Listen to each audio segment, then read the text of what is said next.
Dude, we're just gonna talk. Just two dudes that met via Instagram. We've never met. Um, and quite frankly, I could not be more excited to talk to you this evening. Me too. We're both med students. I did my homework. Okay, let's say, my friend, I did my homework. Okay. Okay, and I guess I'm just really excited for this conversation. Let's say I have a lot of questions that I'm really excited to dive into. You, I actually don't even know. Do you like to be called Jeremy or JP? It's fine. It's whatever you feel comfortable with. I've been called a lot worse. That's for sure. No, but Uh, seriously, like JP um, or Jeremy's fine. Yeah, or okay. we'll do JP. That JP is fine. JP is I mean, I'm probably going to use the both interchangeably, but so let's really get a proper introduction for you. I kind of fine. stumble myself into the start of every podcast. It's more fun Yeah. that way. Yeah. But so I think I connected with you through at Freud in Fashion, Dr. Minipod. If I'm, Hmm. I think I'm hoping I'm pronouncing that right. Yeah. And so you're also a med student. You go Hmm. to Ross University. Yeah. You graduated from BC Hmm. in what was it, 2009? I Hmm. graduated Holy Cross in 2011. So we were actually Okay. were in the same kind of general vicinity for that period. You got your master's degree at University of Harvard in neuroscience. You were a professor for a little while. You worked in retail. Then you ended up in medical school. And now where are you? So yeah, only little thing to add is then I did research for a little bit. I did cancer research in Philadelphia, and then I started my med school. So Damn. Yeah, in addition to yeah, all the things I yeah. listed. Yeah. Oh, you forgot the cancer research. The cancer Sorry, research dude. at the Wistar Institute, the good one right there. Dude, hell yeah. That's very cool. Very, very Yes. cool. And so now I am back home. I am a third year medical student. I just finished my internal medicine foundation rotation in Florida. So I was down there in around Miramar, around Miami area. And now I'm back home. We have to do online electives right now because the hospitals affiliated with our school are operating somewhat around, I think, like a 35% capacity, they said, Wow. for allowing medical students. So Damn. it's a huge backlog. And so that's where we are at the moment, unfortunately, just because of everything that's going on with COVID. Dude, So I yeah, feel your pain, man. I mean, that's what yeah. my third year was kind of like. So I'm a fourth year now. Hmm. And we had about 6 months online, and now it's finally just getting started again. Yeah. Um, Man, dude, I just hope you guys can get back in the hospital as soon as possible. So have you done any hospital, or it's been strictly online? No, it was hospital. So that's what I did it for 8 weeks. We were Okay. down. Well, I won't tell everybody where we were, but we were in a hospital down in Florida.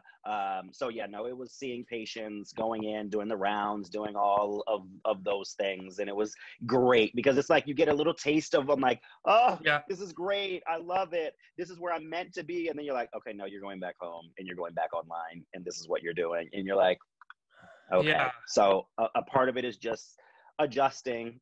I'm sure you heard a lot of this. Be flexible. Be very Yes. flexible. Yeah. Over and over again. Like And we're it's a Cirque du Soleil performer. and I feel like there's so many aspects of medical school where because of COVID, people are missing those like essential rite of passage med student pass, regardless of what area of medicine you want to go into. You need those things. Like I was actually so looking forward to delivering a baby this year, and I had to do uh, OBGYN online. I would actually not mind doing that though. Personally, I think I'm okay with that one. Yeah, I'm okay with that one. But I agree, especially for a Caribbean medical student, and I'm an IMG. So for a lot of them, they are getting to do medical school at home and through a computer. I'm like, a part of being an IMG and the things that we learn that I think make us resilient is that fact of having to go to another country to do medical school in a foreign place and the demands of that and the rigors of that. I think there is something that we 100% learn, and it teaches us and gives us an advantage over US medical school students. So I think there's that. Same with like anatomy. Like some of the kids are like, they don't do anatomy, they're not even cutting into bodies, and I'm just like, you need to know what that experience is. and like I said, touching and talking to patients and doing all of that, it is the fundamentals of what we do in medicine, is connecting with patients, with people. That's what we do. So it's a very new way of learning and going about things. I will be happy when it is over. Yes. I will be Yes. 100% And like one happy when of, it's over. I know you're very comfortable talking about the mental health experience of medical school. One of Mm, the thoughts I've had a lot this year is like, oh, because of COVID, because I haven't had these rites of passage experiences, am I going to be as good of a doctor now because of this? Am mm, I not going to be as good as some of my peers who are ahead of me or maybe coming up behind me and they can have maybe a more normal? And my mm. buddy kind of said one of the most funny things to me. He goes, dude, you know the old saying, you learn everything in residency anyway.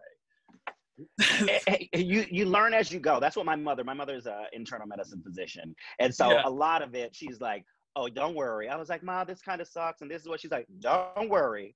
It's going to come. She's like, you will learn every single thing. And she said, but it's trial by fire. That's what medicine is. She said, it's not necessarily knowing everything. It's trusting in the fact that you will be able to learn. You're still interested and, willing and engaged enough to learn. She said, because there's things, even as an attending physician, she's like, I don't know. She said, I just simply trust in myself that I will figure it out and I will adapt. She said, that is what medicine is. So you are learning how to adapt in a time when she's like, nobody could have seen this. Nobody could have foreseen this, nor what effect it's going to have. She said, but think about it this way. She said, you know what it's like to do telemed online and you know how to pick that up. She said, compared to your attending like me or older, they're like, this technology and how does it work? She said, so it's a trade-off. She said, this is what medicine is. It evolves. It evolves with the times. It evolves with what is happening. And this is what your reality is. She said, but you'll get it. Don't you worry. Yeah. Well, and then, so I like to kind of joke about how I think me and you right now are doing some of the best things to prep for our future careers. Podcasting, getting used to podcasting and talking over this weird kind of virtual space. You can make it still feel intimate and somewhat normal-ish, and get the job done. Yeah, Yes. normal-ish. Yes. I would greatly prefer if me and you could do a podcast right now in person and cheers and whatever. Yeah. But hey, this is a good substitute, and I'm still totally acceptable to me. So I'm real loving quick before I want to get to the meat of Yeah. this podcast, what area of medicine do you think you're interested in? Oh. See, it's funny because I think if it was before my rotation, I would have said one thing, and now after it is completely kind of slightly changed. I've always loved pediatrics. A part of me always knows and will have to do something with children. I love working with children. I love their hopefulness. I love the purpose of working with children. So I know in whatever field I do, it's going to have to be something involving children. So I still love, and I think I like med peds. I think that is something I'm really interested in. EM has taken my heart though. EM is something that has really been like, after my rotation, I was like, oh yeah, I'm loving this. I had to do that online as well. And I see that I don't want to do that. I cannot. It sucked. I need to get back in there. And then psych. And I think I would love to see I'm excited for my psych rotation. I really am excited to see what. Are you just saying that because you're on Talk Mental Health with Logan New? Absolutely not. I think all my friends that have gone through psych, they're like, you may be good at this. And I'm like, okay, I just want to see what it's like. And I'm interested in seeing that. So those would be my three right now. I think, med peds, EM, psych. And I think that would be it for right now. I think those are the things that have gotten my heart thus far. Interesting. Yeah, I can totally see that. And I'm of course biased. You know what I want you to go into. You want to be a PGA, a PGA psych. That would be great though. That would be a child psychiatrist and a child adolescent fellowship. And it's very strange in the world of psychiatry. It's, if you can catch these diseases early, you can lead to better outcomes so much better and more often of the time. And I think if that interests you, if you look at like how you can really impact someone's life, I would always argue psychiatry is the biggest. Not that you're biased.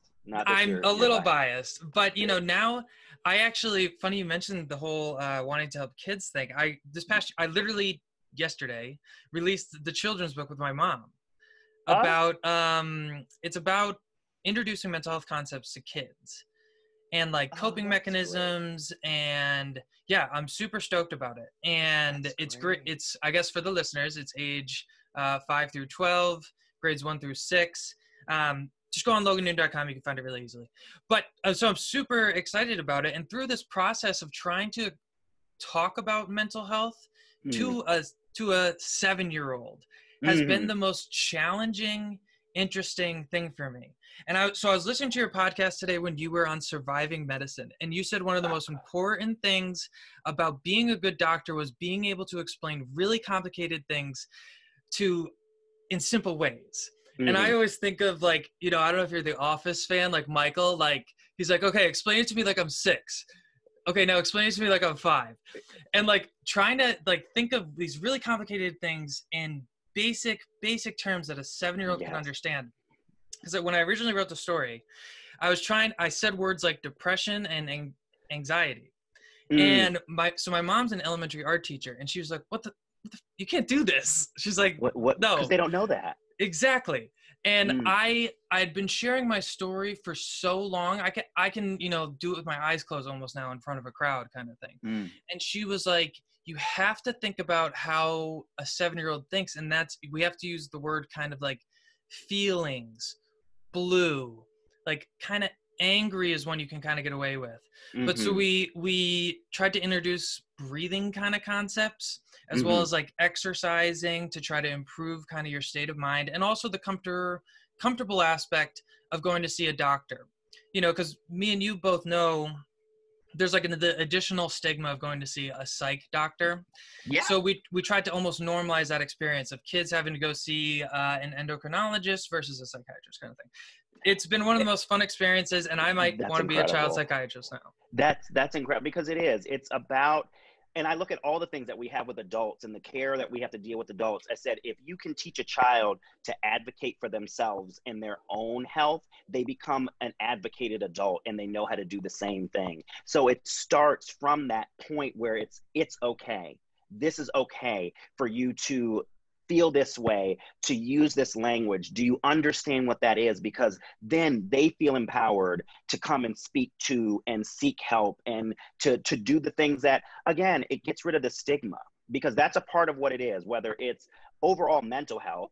Then you can throw cultural on top of it. Let's say mental health in the Black community, for example. Those conversations have to happen, and they aren't happening. And the reason they're not happening with adults is because they aren't happening with children and as children, and it's not being said that that's okay. And that's one of the things that we have to do, I think, from a health care perspective, is that you have to start instilling those things early so they just become habitual, just like brushing your teeth and taking a shower. If you're feeling this way, what do? Stop. What are you feeling? How are you feeling? Why? Now what can we do about it? What do you have the power of controlling? What do you not? And then what resources do you have? And that is, I think, so powerful. And like you said, when you see it in the faces of children, that's to me everything, because Mm-hmm. that is possibility, that is hope, that is a lifetime of them being able to be their best selves, because they've learned these things and they are given the tools to do it. And that's what I tell everybody what mental health is and therapy and all these things. I said, it's just tools. I said, it's learning tools for you to navigate the intricacies and difficulties of life that we all are having, that everybody's going through. Some are biologic that you did not ask for. Some are things that you can control, but it's tools. And there is no shame in that. There should not be any shame in that, which obviously we know that there is. But I love it. That brings me so much joy. Now I'm thinking child psych. You see how quickly I can just Well, like okay, go? so let me plead my case for then 30 more seconds. So Mm. I think I understand at least some of the appeal of ER, and you mentioned, you know, peds peds meds. One of my best friends is trying to pursue the same thing. It's very interesting, super cool. And I think of the aspects of medicine, it's one of those instant gratification kind of fields as well. Like ICU, ER, you do interventions, give meds, do whatever. Right. You can change someone's life in freaking a 2 seconds moment, potentially. But so my really understanding of psychiatry now, that if you can really truly not cure, manage these conditions and really change them and help them kind of, or well, not even necessarily help them, give them tools to have them help themselves. These individuals who live with mental health conditions. And I think we all live with mental health challenges. We all do. Absolutely. So if you can achieve that, what society, what that person, what everyone around them gains is, I think, so much greater than that instant moment. Because you can change not just that person's life, but that person's relationship with every single person around them as a family, their ability to make friends, ability to function at school, work, the government, be able to pay taxes, right? Go to work and all these things. And so that's what pumps me up about psychiatry. And I'm going to pester you now for the next 2 years to do this, because you're graduating, a year after me? Or I guess a year and a half. Well, one would hope. We'll see what happens with the or no. I'm sorry. But like when you have to pick a residency is what I'm thinking. Oh, yeah. And hopefully, I don't know if 2022 will happen at this point. I don't even know, but we'll find out. We shall see. They're going to keep pumping us through the system. It's fine. They just want our cash at the next one. IMGs are a little bit different, but I'm hoping. Is it really? We're gonna, damn. Yeah. Oh, yeah. Because of just I will exhaust my online. Like, you can only do so many online. And so if we exhaust it, then you're just sitting. So that's the other thing too. So you have a very small window of operating that it's like, you may I will graduate in 2022. I don't know if I'll make the match. I'm thinking that I won't. Damn, man. But you know what? There are reasons why we go through what we go through. If I've been through Category 5 hurricanes, transplant to Knoxville, Barbados, now a health pandemic. Come on now. Look, at this point, that's no big deal. What are we going to do at this point? So, but yeah, no, you are making me consider it, which my mother reminds me that she wanted psych when she, first started going through. So she's like, honey, it's just your calling. It's in your blood. This is what it is. But it does. You bring up really great points. Like those are the things. And the thing that I was told, and the best thing that I give anybody advice about is, can you love it in the everyday? So I'm excited to see what it's like in the everyday, because ER, med peds, you can fall in love with cases and those are moments, but can you see yourself doing this and loving it every single day? Like a true relationship. Like, you love your wife, not necessarily in the trips to Disney World and the vacations that's expected. You love her in the everyday moments when you come home and, you're tired and she's like, here's your favorite this, here is that, I did this. So that's the thing. The one piece of advice my mother was like, make sure you can love it in the everyday. And that's when it's what's meant for you. But it sounds good right now. I mean, we've talked for 20 minutes now. I know you're going to be good at it. And I think the day-to-day isn't so much the challenge necessarily, but I make a lot of sports analogies. You have to be willing to strike out a lot. Yeah. And, unfortunately, the state of psychiatry, addiction, mental illness, whatever, we fail a lot. And, these people don't always get better, overdoses, whatever. We all know and are affected by it. And so that's what I think about. And what's really almost helped me, oddly enough, is golf. Because golf, I do golf at all? You went to the Caribbean. I hope you went out there. No, I play tennis. I did tennis, but I did not do golf. Yeah, I can't do golf. The tennis is actually, you naturally can develop a pretty good golf swing because it's the same as like a topspin. So if you do topspin down, top, and try to put a little curve on it, trust me, dude, we'll eventually go on the golf course. Okay, and I bet I can. Never been. Okay, we'll make it happen. We'll make it happen. I never anticipated us to talk 20 minutes about med school, even before the questions I had prepared. So hopefully you're not doing anything tonight because I'm. Oh no, we're good. Yeah. Oh no, we're good. So this is actually one of the. I tried a video podcast last night. This is my second video podcast ever. Okay. So, you know, if you're watching this online, you know that what Jeremy looks like. For people listening, like, so how do you identify? How do you look? I don't want to tell them for them. I'm a black guy. I'm a black male. Yeah. Yeah, that was super awkward, and I apologize.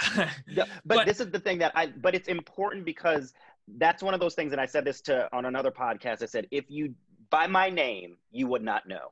There's yes, no I've heard indicator. you say that, yeah. There's no indicator, which again, there's a reason for that, because we know what stigma comes with, a name that may sound black, and in this country. So my name, Jeremy Scott, sounds nothing. I don't think necessarily I sound like I give any type of, if I was drinking, you would know that I have Southern parents and Southern roots because the Southern comes out. But okay. but I hope to see that one day. Yeah, that comes out a lot. My parents are like, good God, honey. I know.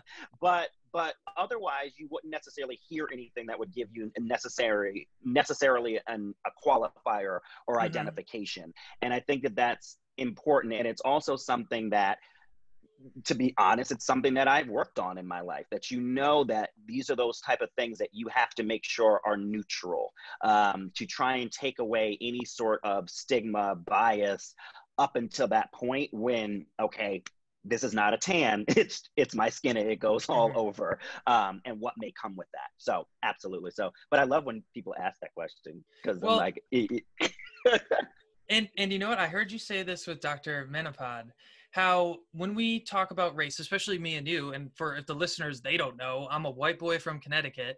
And what part of Connecticut? Hold on, I didn't know that. Because I lived in Connecticut. Dude, I'm talking to you from Litchfield, Connecticut right now. Oh, okay. Oh, okay. All right.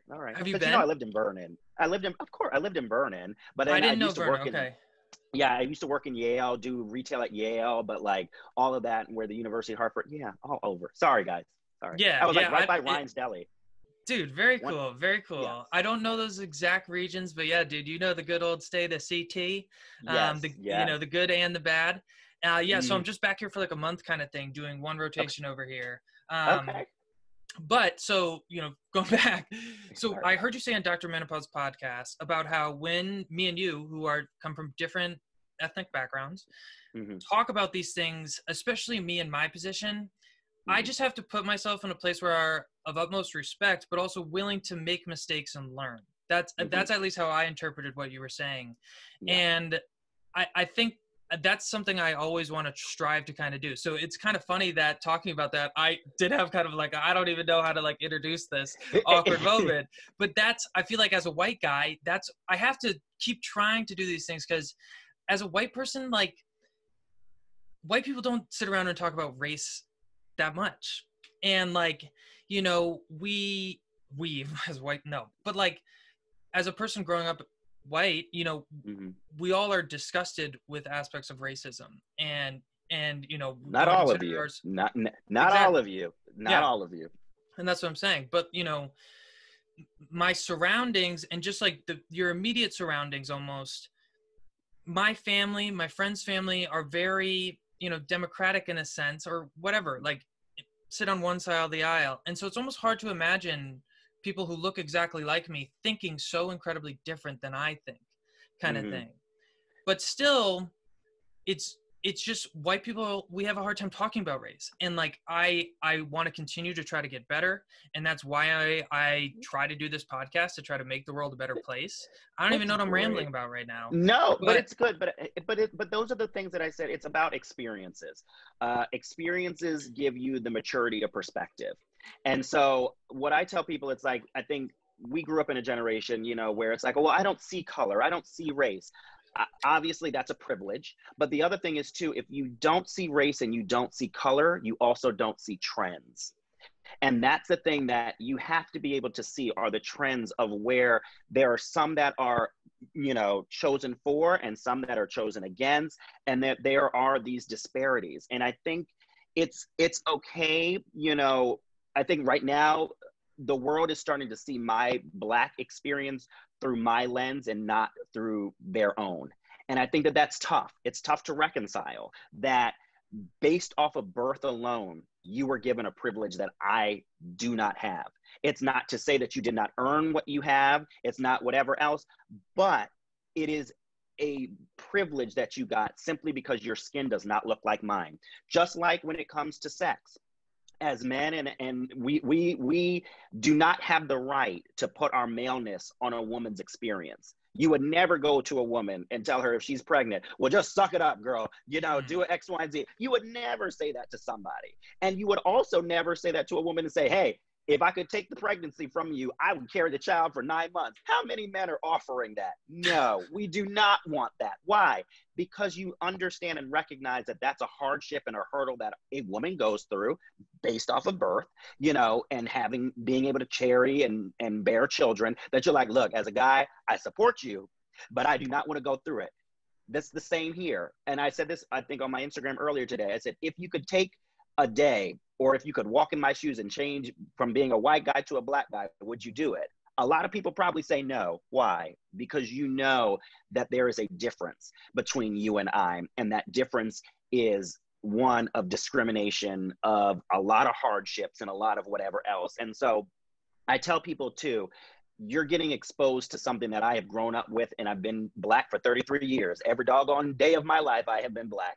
You are being now and finally seeing what my existence has always been. And so that's something that everybody does have to kind of go through and process. And I'm glad that people are processing it. I'm glad that they're recognizing that it's like, wow, I can literally, and as a white person, you can do this. And I said this to some of my classmates. I said, when we're in the hospital, you count how many people that look like me as a Black man, how many people of color that you see. In what form and capacity do you see them? Do you see them also with the same title as you, as physician, medical student? You see them as tech, you see them as nurse, you see them as sanitation. What do you see them as? Because the other thing is this, you can operate in your white space without ever seeing my likeness for an entire day. You do not, and if you think about this, and I tell people, think about your day where you grew up. To get up first thing in the morning, from the TV that you watch to the people you interact with, you could go a whole day without seeing a Black image or a person of color's image in any capacity. I cannot do that. I have to know what it's like to operate and live within a white space, because that is my reality. Because no matter where I go, and I grew up in a small town, you know, in Maryland, where there were maybe, I'd say 10 or 11 people of like children of color in a whole entire elementary school. I said, imagine what that's like. And one was my brother. 3 of them were girls that lived literally next door. So it was a quote unquote running joke that 50% of the elementary school of color, we live right next door to each other. So if somebody, and I remember growing up with a cop or somebody said to us, they're like, well, if we ever had a racial issue, we would know where to go. At least 50% we would know is taken care of. A statement like that, you're just like, that's horrible, but it's true. Oh God. I mean, there are so many experiences, I think, as a kid. And I said, it's interesting. Anytime my mother says this too, and anytime somebody says to me, they're like, oh, you speak well. I always think of a story my mother would say when her and my father were looking at houses, and the realtor said to her, well, you speak the King James's English very well. And my mother looked at her, she's like, I'm a physician. My husband is a judge and former lawyer. What do you expect us to sound like? So anytime somebody says that to me now at this age, it's just like, oh, you speak really well. What were you expecting? You were expecting what? And so it's little things like that there, again, we call them now, you know, the micro racist, you know, I can't think of microaggressions or whatever. Yeah. Okay. But those are things, you know, sitting there in a white coat doing my digestive system in elementary school. There's a picture on my Instagram that I show of me with a little stethoscope and doing that. My mother doesn't even know this, that older white man came up to me and said, Black kids and Black boys don't make good doctors. Dang. Literally, as an elementary school student. How old were you then? Elementary? Jesus Christ. That was fourth grade, so I had to have been, what, nine, something like that? At that age, I feel like I didn't even really understand the concept of race. Like, there's no way. because that's the thing that I tell, and I said this on another podcast or whatever else.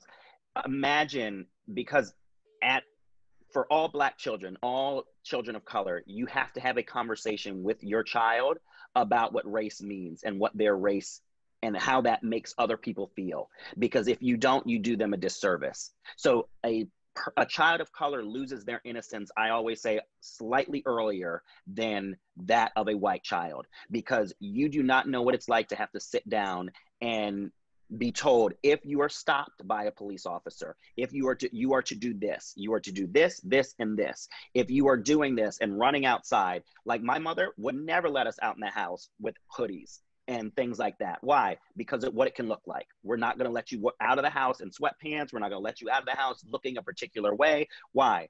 Because of your skin. That's literally what that is.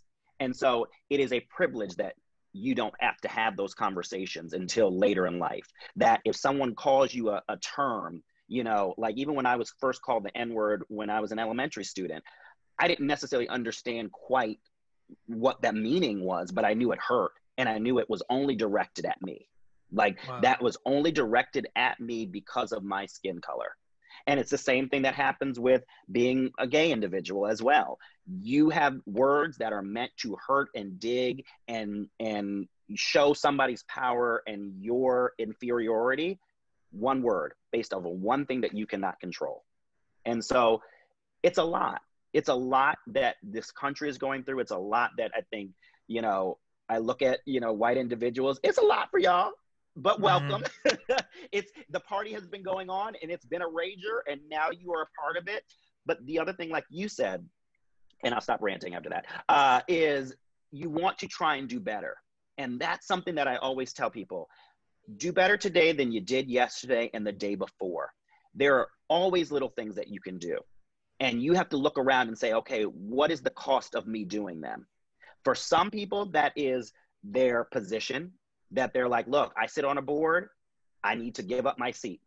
Or I need to look at, why is it that there are not other colleagues of color? Why do we not have more people that are interviewing? I said on a post yesterday or the other day about interview season, I said, I'm going to wait to see what my diversity brings me when it comes to interview season. Because you know, as an IMG, I am looked at as the dirty redheaded stepchild of the US, you know, Yeah. even though I take the same boards, do the same same tests, clinicals, yeah. do the same, I'm looked at as completely different. But when you do not change the standard and those who have set the standard and they are consistently the same and they are homogenous, my diversity means nothing. And all of that we're talking about right now equates to nothing more than lip service. So I'm be very curious, but there's a lot that people can do. And a part of it starts with discussion and just listening and just learning. And I think that's one of the hardest things to do, because you have to remove self and you have to remove ego when you do that. And a lot of people are not willing to do that. Sorry, we went on like a whole thing here, guys. I absolutely loved that let's call it a rant for what it is. That was beautifully said. And quite frankly, I'm going to try to keep it going. Because before I get into, I've read a lot of your posts and I've tried to listen to podcasts, really get to know you. But before I even get into those areas of questions I've prepared, the question I really want to ask is like, what is the mental health experience for you as a Black man, or just your individual experience, excuse me, when you hear the news of Jacob Blake? You know, it's funny because I said this to my mother as I was, you know, telling her about this interview. I said, every time I do something, like even with Dr. Menopod, it was like, I think the Ahmaud Arbery shooting just had happened. And I was like, God, I always pick these times to talk about this, but it's really important. To be honest, that when I look at the Jacob Blake situation and shooting, it makes me, and I said this the other day, I'm tired of this being, you know, topic of discussion. I'm tired of seeing it. Like, you know, I think all, you know, non-people of color, you need to watch it over and over again. You need to watch it until you have your dreams about it and you get and feel emotions. Like, you need to do it. I don't need to keep watching that because it's, again, my reality. I'm not angry and I'm not sad. Like, I remember the Ahmaud Arbery murder, that one shook me the most, and it still has, because I run, for those who don't know, I ran every day for 454 days, at least 1 mile, and that one shook me to my core, of being able to run in my own neighborhood and feel like, oh my God, this is what could happen. With the Jacob Blake shooting, I felt so tired, sad, but then I thought, you see, in the middle of the doggone day, in the midst of this climate that we are already in, racial climate that we are in, how important it is that everyone saw this. I said, especially when we're about to get, ready to vote in November. And it has always sparked, and all of this has sparked really great discussion. And I'd say with my mental health, I said, I have running, which is great for me, and it's something that's a necessary. But then it's also been great having like my parents here that are, working from home or retired, and we're having these discussions, and we're having really uncomfortable / tough discussions that it's like they are looking at and seeing the same things that they went through as children in the South and fighting for equality that I go through now. And they're like, what is this? How do you feel? And I think for my mother, I think she's more saddened by it. My father is more angered by it. I'm neither of those things. I'm tired, but I'm also motivated, because it shows even more why I need to be doing what I'm doing, because it means more. And why am I going to get praised for it? Because it's not the norm. We wouldn't have to keep pointing out, like, I'm the first Black senator, the first this, the first that, if it wasn't the situation. Mm-hmm. If it was the norm, we wouldn't have to point it out. You don't point out what white person is the head of something or whatever else it is. Why? Because it's assumed. You point that out for me because it's like, oh, well, congratulations, you made it. Okay, there you go. And so mentally, this one is, again, I look to the people who call themselves allies. That's the thing that I'm looking at, because it's easy to say that you're an ally. It's easy to say that you're going to speak up and speak out. This moment is no different than, the George Floyd, except this man did not die. But if you're choosing to stay silent, you're choosing to be passive, which means you're choosing not to be active. And again, what is the reason for that? Mm-hmm. Because it may cost you more, and your own self-interest is more important than my Black life and speaking up about it. So for this situation, like George Floyd's, murder, I looked at it, I saw it, I felt really horrible. And you're just like, this is life. This is my life, and we need to keep moving forward. And so I don't have time, and I won't give myself space to be mad. I won't give myself time or space to be saddened by it. Everybody has to do what they need to do for themselves, and I think that that's important. But I'm thankful to do things like this, because I have to learn how to process and still function, because I don't have the luxury of not doing so. Because what happens if I stop talking and stop sharing my experience, then the Black image, Black narrative, Black voice, the things that this country needs, stops. Mm-hmm. So I process, and I thank therapy for this. I process while doing. And so I'll take my days that I'm like, okay, I don't want to talk about it, or I don't want to do whatever. But right now, it's motivating. And it shows we need change. We need action. And that hopefully will come in the form of November. But we can do that on an everyday. We can do that in the smallest ways of speaking out, speaking to. That is what I'm, So that's how I feel at right now, at least today, of looking at that. Well, I really want you to know, I really find it a privilege that you come on this show, because it must just be so incredibly exhausting to this, you keep having to do this and not see really any changes in society, and the frustration, the energy, and I've listened to your work, and I can even feel it in your writing, the passion that you speak, and that motivation that kind of you talk about. It inspires me to work harder. And I was thinking about it today. There's so many aspects of the Black community that I almost consume, that I respect, meaning like I absolutely love the NBA. There's music that I love that comes out from the Black community, you know, R&B especially. I just absolutely love that stuff. But who am I to sit here, consume those things, but not try to pave the way for individuals in the Black community to have everything better in a Mhm. sense, you know, have a better opportunity, more equal opportunity, because it's not equal at all. Yeah. Mhm. And you know, so I'll let you catch your breath a little bit. I'll No. try to and Mhm. so what I was thinking a lot about today, you know, so I'm an individual with bipolar disorder, right? Mhm. So you know, thankfully when I was manic, it didn't get to the point where the police were involved or anything like that. But a lot Mhm. of times with people with mania, psychosis, other elements of mental illness, cops are involved. Mhm. So let's say me has Mhm. another manic episode. Mhm. I hope it doesn't happen, but it could. I have bipolar disorder. It could happen. Right. Cops get involved.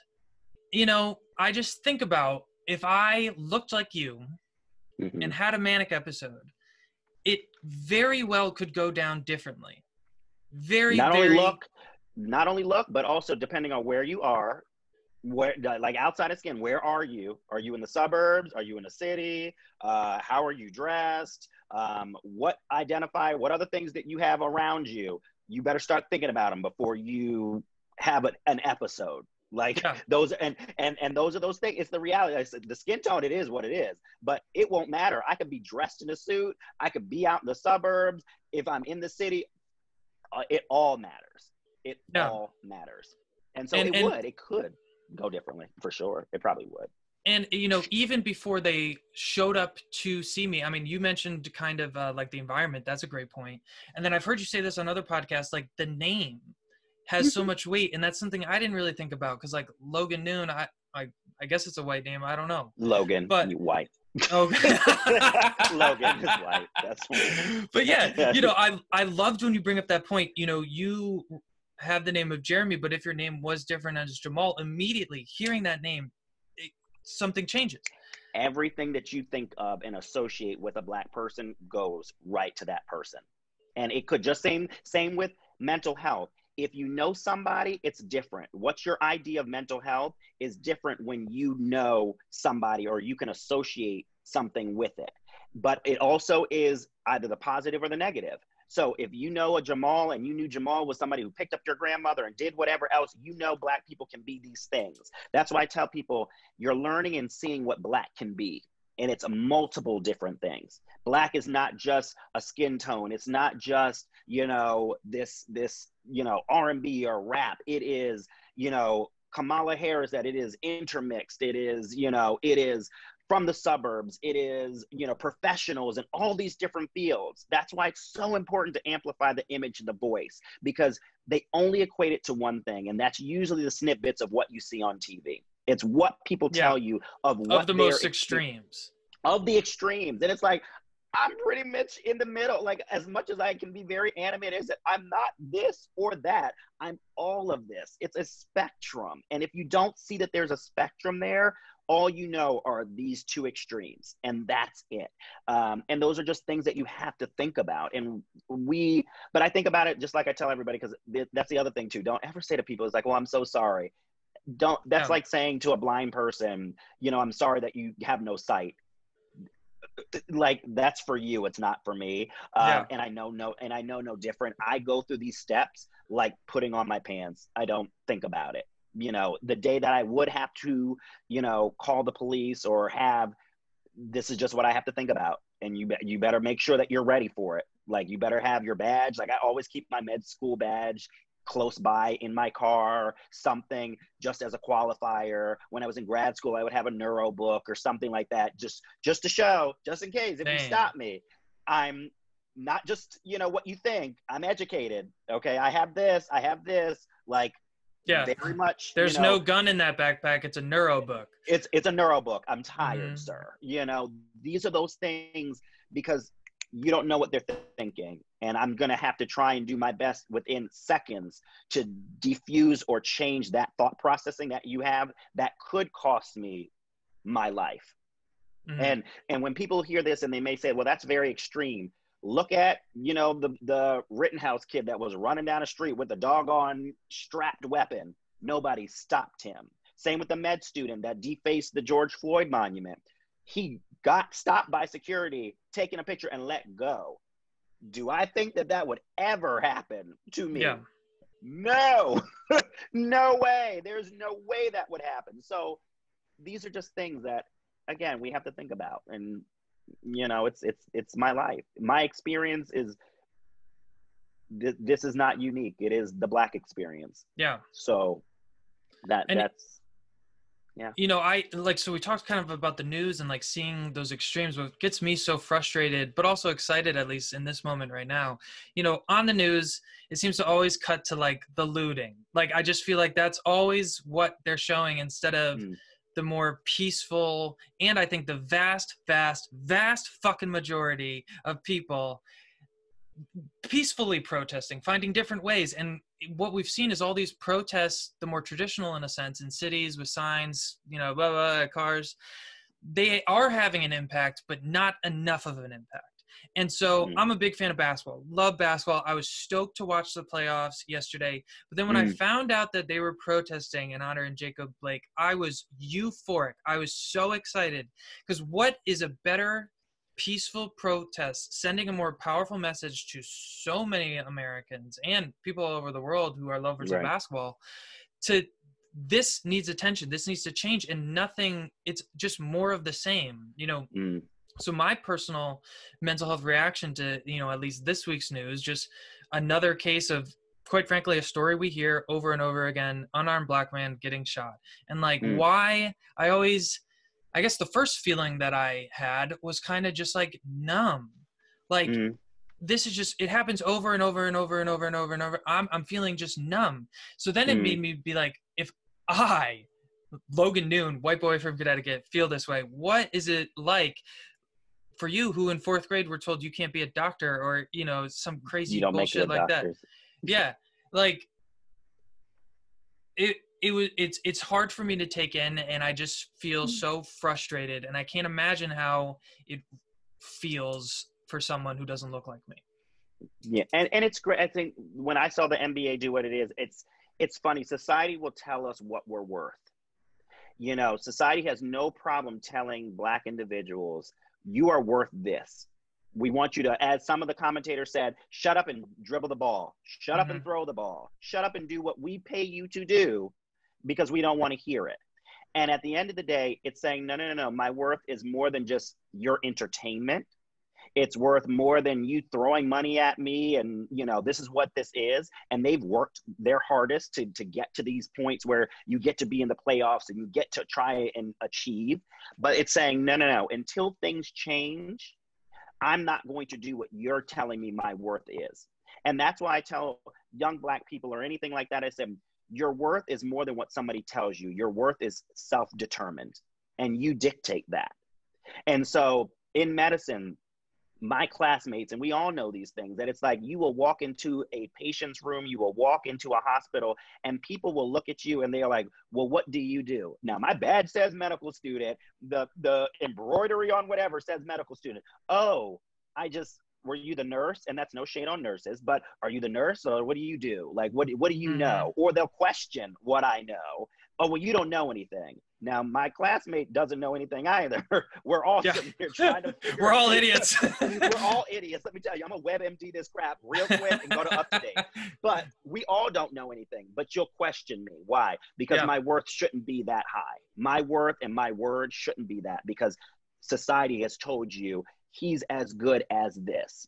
And that's all we want to see. And so you're continuously fighting for your worth and continuously fighting to prove something.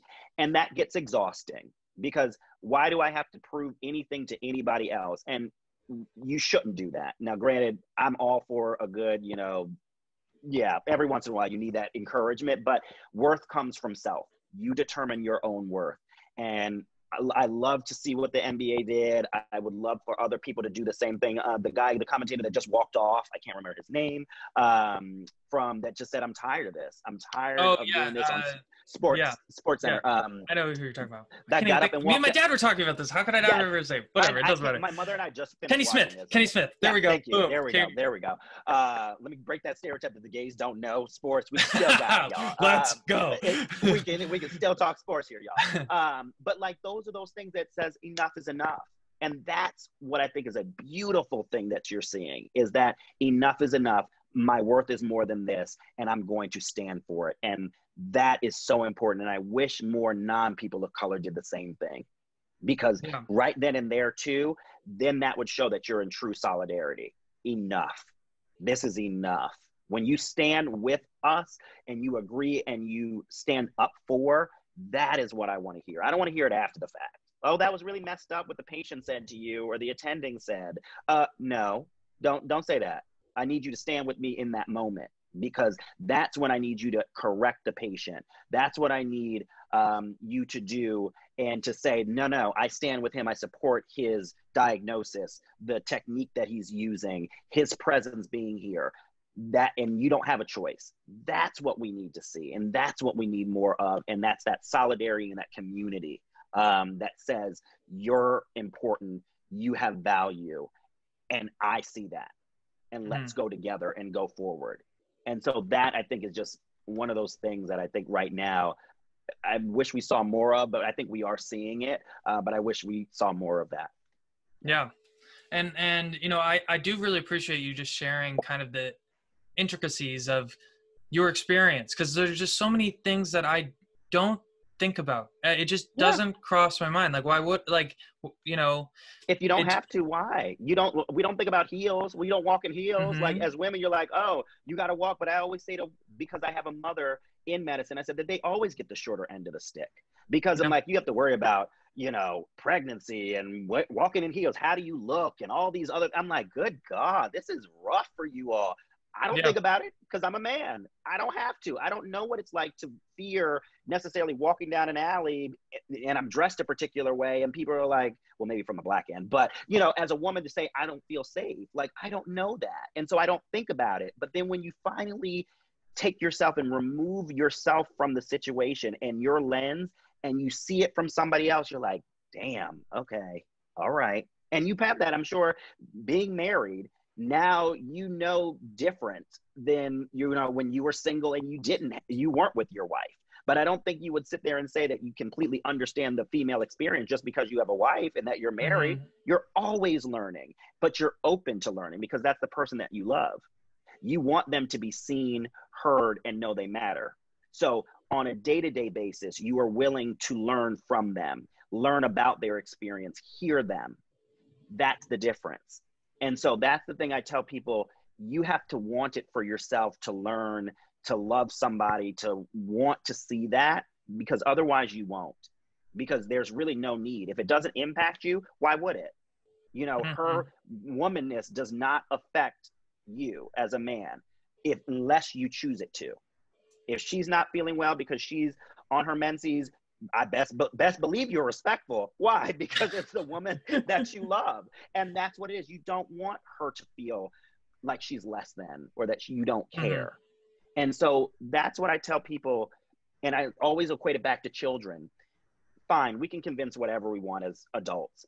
I said, but no child should ever walk around and think that they are less than for something that they didn't control. Children are innocents. They did not ask for anything. They have this view of the world that they should be allowed to believe in Santa Claus and miracles. So don't do it for you. If you think that, you know, oh, whatever else, don't do it for you. As an adult, don't do it for me. Do it for the kid. Do it for that child so that they know that they are beautiful, that they are capable, that they are worthy, because no child should ever have to feel that based off of something that they can't control. Mental health, skin, sex, any of that. We need to take that away. But we put our adult views and stigmas on that, and it influences a whole generation that, again, has the possibility to do so much good. So yeah, those are just the things that I kind of look at it. Like, don't do it for me, do it for the child. Do it because you love somebody, you want them to be seen, heard, and know they matter. Well, So hearing you speak, it makes me think a lot about, I truly don't know who my audience is.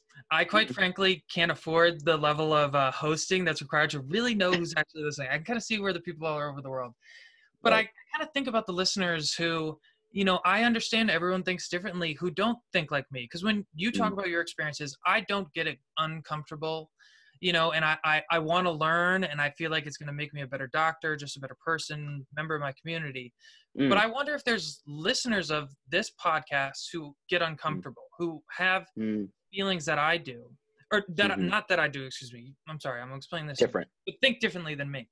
Mm, I almost want to talk about some of the things, the common phrases we always hear, and the stupid arguments. I think they're freaking stupid, but I want to mm, hear your answers to them. Like, so when we hear the phrase defund the police, I get mm, so frustrated because I feel like, you know, I think everyone really understands we need a police department in mm. some respects, Right. you know. So when I hear that, it's like it's getting away from the message. Like, that's not, you know, and that's not what I feel like Black Lives Matter really stands for. And Right. it's about reform and accountability and justice, Right. respect, equality. And, you know, that to me is hearing like the lock her up of the Republican Party 4 years ago, just like these extremists. And it's just like, that's not really what people, Benghazi. You're like, we're putting a one word on yeah. something that is so multi-layered that, and now it's just, they're socialist. What? How did we go? How is this socialist? Like, yes, I think it's, yeah, it's very weird. Sorry, go ahead. Well, so, you know, how do you respond when someone, I don't know if anyone's approached you being like, yeah, it's a stupid idea to defund the police. I think the thing about it, and I always try, and I think this is probably because I was a teacher. I always try to equate things to what people know. So again, just like in medicine, my job is to explain my stance in a way that's relatable to you. If it's about, cars, I can make the heart into a whole, car engine with some pipes and oil, and we can figure it out. And so what I say to people when they're like, well, we shouldn't do this and whatever else, and you paint this picture of this extreme, like, so we're not going to have any police and it's anarchy. That is not, is what is your understanding of reform the police? What is your understanding? What do you think it is? And then let's go back and let me tell you what I think it is, and then meet and find the common ground. Because I think that's the other thing too. People are so busy talking about stances and just like, this is what this is. They're going to take away my rights and this is it. Stop. Our experiences are always going to be different. Let's talk about something that we all share, which is how do we feel? When I say defund the police, how do you feel? Afraid. You feel scared. You feel whatever. Got it. When I see the police as to what they are right now, I feel scared. I feel like my rights are taken away. Okay, so we're all feeling the same thing. We need to change that. Mm-hmm. What can we do to change that so that we have police? I'm going to call somebody. Again, love and respect cops just like anybody else does. You're choosing to put yourself in harm's way in a way that I'm like, okay, well, that ain't me. So I appreciate you. But there's not to say that there should not be education on how to de-escalate a situation, that there shouldn't be funds that are put not necessarily to rubber bullets and escalating these things, that there should be training or there should be education or there should be more work that needs to be done so that we fix this and make it better than what it is. Because you have a whole group of people that do not trust this. What if I, as a physician, if you don't trust me, what can I do for you? Will you come and see me? Will you listen to what I'm doing? Will you? No. So that's the same thing when you're saying defund the police and you're thinking about that. Think about it in medicine or anything else that you deal with. How do we make them the best that they can be? This is not the best that they can be. And that's what I look at what reform is, or defunding the police. It's making them the best that they can be. And that's with human beings that are imperfect, that are bringing bias, that are bringing, again, in broad daylight. You don't need to shoot somebody 7 times in their back with their children in their car. And with other people around, like, it was not like you were by your, like, there's a lot of thought processing there that I'm like, with the right education and maybe training or something, this could have been de-escalated. And we see it in other countries. We do not see all of this sometimes in these other countries. Yeah. Why? They don't have the history that we do. But again, money is being put in the right way. So that's what I say. I try and put it on a more of a feeling basis, find where we can find some common ground, and then work with it.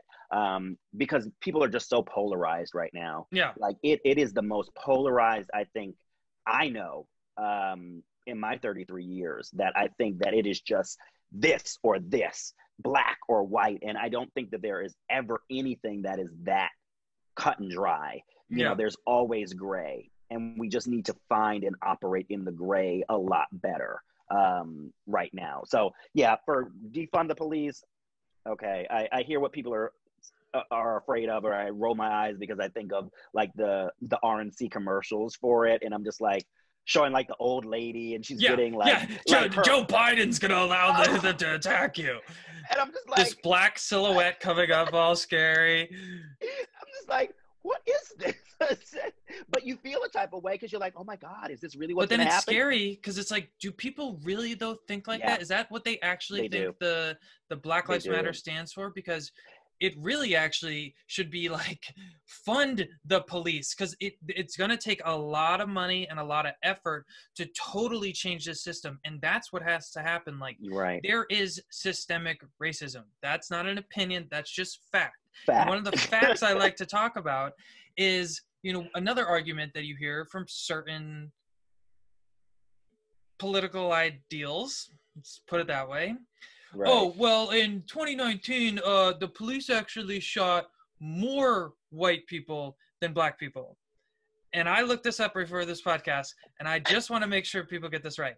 That is a fact. That is a fact, sure. But according to the census.gov 2019 data, 76% of the country identified as white. 13.4% of the country identified as black, 6% Asian, 18% Latino or Hispanic.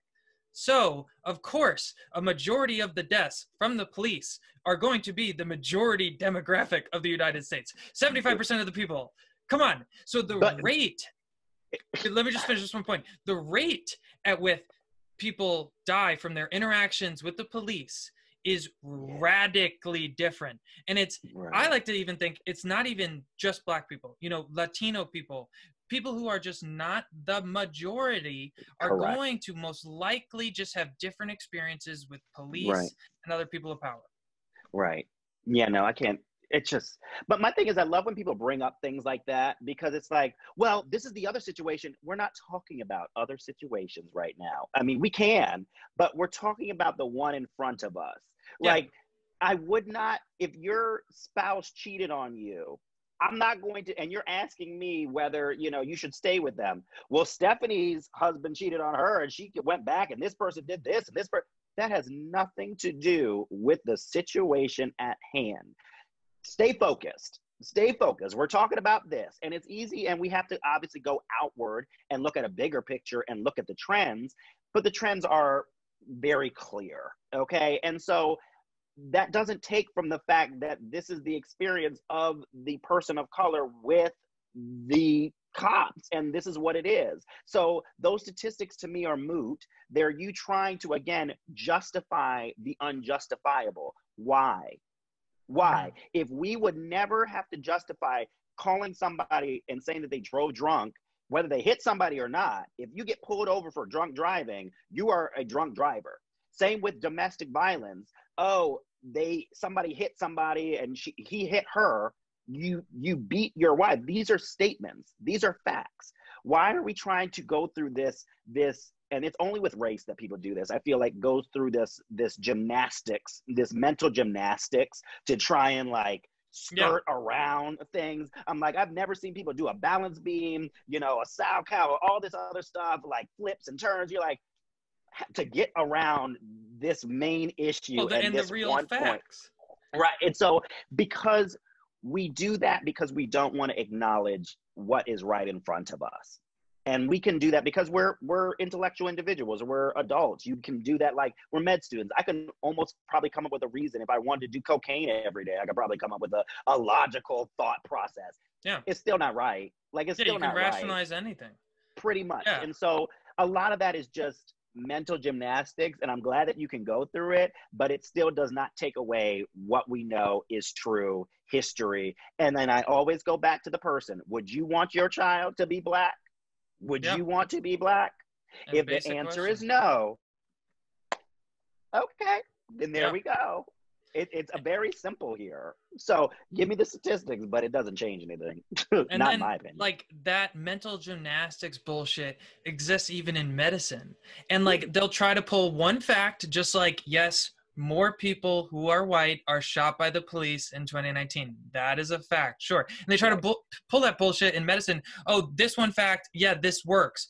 But you need to look at the bigger picture, the bigger understanding of the situation. Right. 76% of America is white. That's like that. The rate at which these things happen is what we really need to try to understand and try to fix. Exactly. Exactly. Or people, again, and we don't know how people choose to identify. Like, there are things that if somebody, do you really think that people of color also don't put down that they're white or whatever else it is, or if they're mixed or something? Do you not think that they put that down? Why? As a protection. Like, there are, I'm sure, forms and people in my ancestry that have probably put down house notes and whatever else, check the box, white. Why? Because on record, it looks like this. Yeah. Oh, it was a simple mistake. But why? Because I need to make sure I protect myself. Do you think I'm stupid? Like, and no. Like, eligibility to live in certain places, go to certain schools. Exactly. Like, why do you think that would be? I mean, I've not had to do that. But again, it's because my name, if it's a box that I don't check, and you just, again, read Jeremy Scott, you don't know what I am. And so you naturally will probably put me as white. You would not put me as Black. And so you can't use those numbers of how somebody chooses to identify necessarily to say, well, they killed more white people. That could be a mixed person. That could be somebody that is half white, half Black, could be, you know, a half Hispanic, half what, you don't know, but it's what they chose to put down or what you'd recognize them as. Because what does every Black person look like? Somebody that looks like, let's say, Rashida Jones from, you know, Parks and Recs, whose father is Quincy Jones. She's Black, but she's passable. She's 100% passable as a white woman if you wanted to. Look at J-Lo. You know she's Hispanic, but how many times has she played Italian? Like, again, but those are those things that I tell people. I'm like, don't think you just, again, you're equating a Black to one thing or this image in your head. There's a spectrum. And don't think that people play off of the spectrum of, oh, we don't know if she's Latina. We don't know what they are. That's what you do to survive. It's in the name, it's in the how you choose to identify, the straightness of your hair, the look that you have. If it's passable, you're good. That's like what we tell people back in the day of the paper bag test, like the brown paper bag test. If you are lighter than the paper bag, mulatto. If you are darker, Black. Literally. There's still, like, my father, even now to this day, it's like, oh, you get darker? That can get him a little bit like, oh, you're getting a little dark. Why? Because I know that there's privilege that comes with me being a light-skinned Black. I am not dark. So if I'm standing next to my darker counterpart, oh, I'm automatically given privilege on him because I'm lighter. I'm less threatening by, again, standards that I did not create, but were given to me. And so those are those things that people need to hear and think about when they read statistics of, oh, this is this and this is this. You don't know what those are. You don't know why. And people are, again, people of color have been doing this for centuries to learn how to exist in your white space. So come on. But again, it doesn't detract from, it's a smoke screen, I think, to just try to take away from the major issue. But yeah. Yeah. Well, I really respect, you know, the passion that you speak with this. And I know it's not easy, and I know it's incredibly exhausting. And, you know, you've had to definitely deal with some bullshit throughout the years, and we haven't even talked about all of it, you know. So you identify you're a gay person, and you know, so you know, one thing you kind of said right there really got me kind of thinking, like, doing what you need. I know, I've been watching your face, and I'm like, Lord, he is listening and processing. I'm no longer a rookie podcaster. I'm trying to work on my craft. I love it. taking notes, and this has been a really good podcast. I think the listeners are really going to like it, but it got me kind of thinking, doing what you need to survive. So, I don't think, and I hope I haven't ever had any like anti-gay tendencies. And like, I've had friends who are gay, and, or I have friends, excuse me. And, I'm so excited our country's pushing one way, but so you're 33. Mm-hmm. I'm 31. So yeah, basically the same age. So, when I was growing up, a common thing I always heard, and I quite frankly even said it, fag, all the time. And it's a shameful that I feel like I didn't even understand the true power of that word until later in life. And I hope that things are different now for young kids, because we would use that word not even necessarily in reference to, but it was just outrageous. It was all over television. It was just in the culture right then. It was so weird. And, doing what you need to survive. So you got me really thinking about the concept of gaydar. And, some tendencies of certain people can maybe identify them as being gay, right? And so I had experiences where I went to a very religious institution for undergrad, not because I'm religious, I'm very atheist. Funny enough, or agnostic. Let's give it agnostic, okay? Right. But either way, I knew a lot of people who didn't necessarily have any sort of tendencies, who came out much later than maybe you would anticipate someone, because I don't know, at least, as a heterosexual person, sex when you're ages like 16 through 25 is so much of your brain space, right? So much of your time and energy, that's all you're kind of thinking about. We're both male, so I don't know what the female experience is like. But I don't know, I kind of think it's a lot more similar in some respects. I think we're all thinking about those kind of things. Yeah. And to think about people at that stage of their life not being able to engage in something as pleasurable as sex and having that shame, it just makes me so sad and so frustrated. And I've had friends who I just wish they didn't have to go through that. And it sucks. And I'm so happy now that they're open about it and they can live a life that's more honest for them, and thrilled, quite frankly. But it still sucks they had to experience that. And it sucks that I, quite frankly, I think even in a small way, when I was very small, or just the culture, whatever you want to call it, could have contributed to that person not wanting to feel comfortable, whatever. And I'm ashamed of that. And I definitely want to improve on that. And so now I want to get you talking about kind of your experience of being a gay person, what that was like. That's, it is so funny, because I was saying that to somebody else. I said, I've only started recently being comfortable and open to talk about it. I said, because literally, I think, you throw sexuality, and I tell people too, for me, and for any gay person. And so I'll say this, that, when people are like, they ask the question first, when did you know? It's like asking somebody when the sky is the sky blue or grass green? Like, you always know. The question is, when did you accept it? And so, because you have crushes when you're like first grade, excuse me. For you know that you feel something. That you feel something. You can't necessarily place what is gay. You don't really know that. And again, kids, like I grew up like you did. Again, we grew up with ladies and gentlemen, boys and girls. This is gay. This is whatever. And so I don't think I necessarily also equated it with that or a person necessary, but you just knew it was what is off or what is other. That is what you knew it as. It is other. It is not the default. Same with the question of when people say, well, what is your coming out story? Like, again, it shows slightly an air of ignorance when you think that I don't come out every day.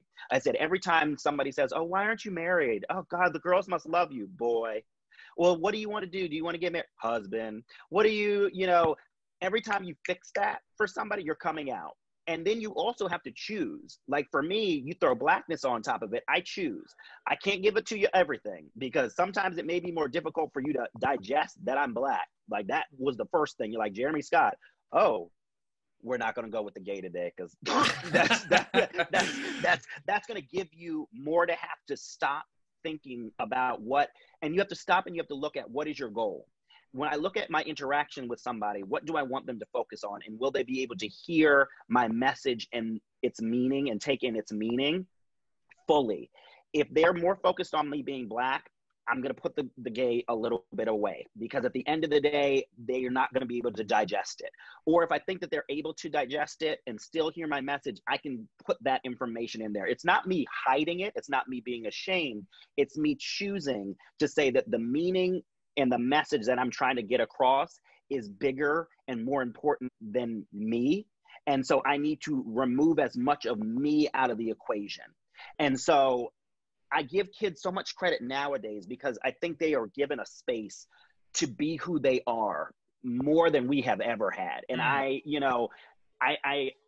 am very proud of that for young, LGBTQ plus kids, that they get to go through this and they have this realm where they have shows like Pose, or they have Love Victor, or they have other things that bring and introduce what is, I think, has been termed, which still people use, as the gay lifestyle, which I'm like, okay, what does that mean? It's like the gay lifestyle isn't like a keto diet. That's a lifestyle, okay? To choose not to eat carbs, that's a lifestyle. Me being gay is just me living my life.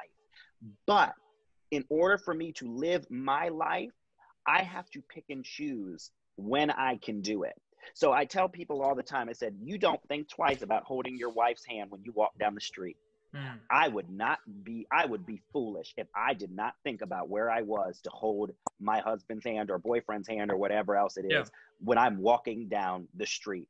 When you hear somebody say partner versus husband, that's a choice a lot of us make, because again, I don't want you to get thrown. There are enough people that are a little bit more culturally sensitive now, so people use partner and they are heterosexual, so I can still kind of get away with it a little bit. But there are certain things that we make sure that, again, we're thinking about, whether it's clothing, the way that I interact and I speak. You either butch it up a little bit, you do what you have to do, because again, I don't want to be perceived in a particular way that somebody may, again, threaten me. But I also have to be prepared. That's the other thing too. I have to be prepared for someone to bring in their scope of what they think gay is, which is, I honestly think, and this is one of the things that I tell people, I think it is mostly a lack of understanding. And a part of what it is because you don't understand, you fear what you don't understand. And when it comes to a gay individual, you know what you see on pride parades, or you see in videos, these, again, the extremes. You see the extremes of, oh, they're lewd and out here and crass, and they don't want to get married. I tell everybody, I'm like, I want to get married. I want to have children.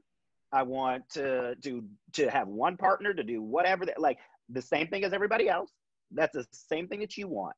Why is that threatening, or how does that influence or take from what you have? It doesn't. But you're so busy and willing to take away from me being able to do that. Why? Because you have no understanding or concept, and it frightens you, and it shouldn't frighten you.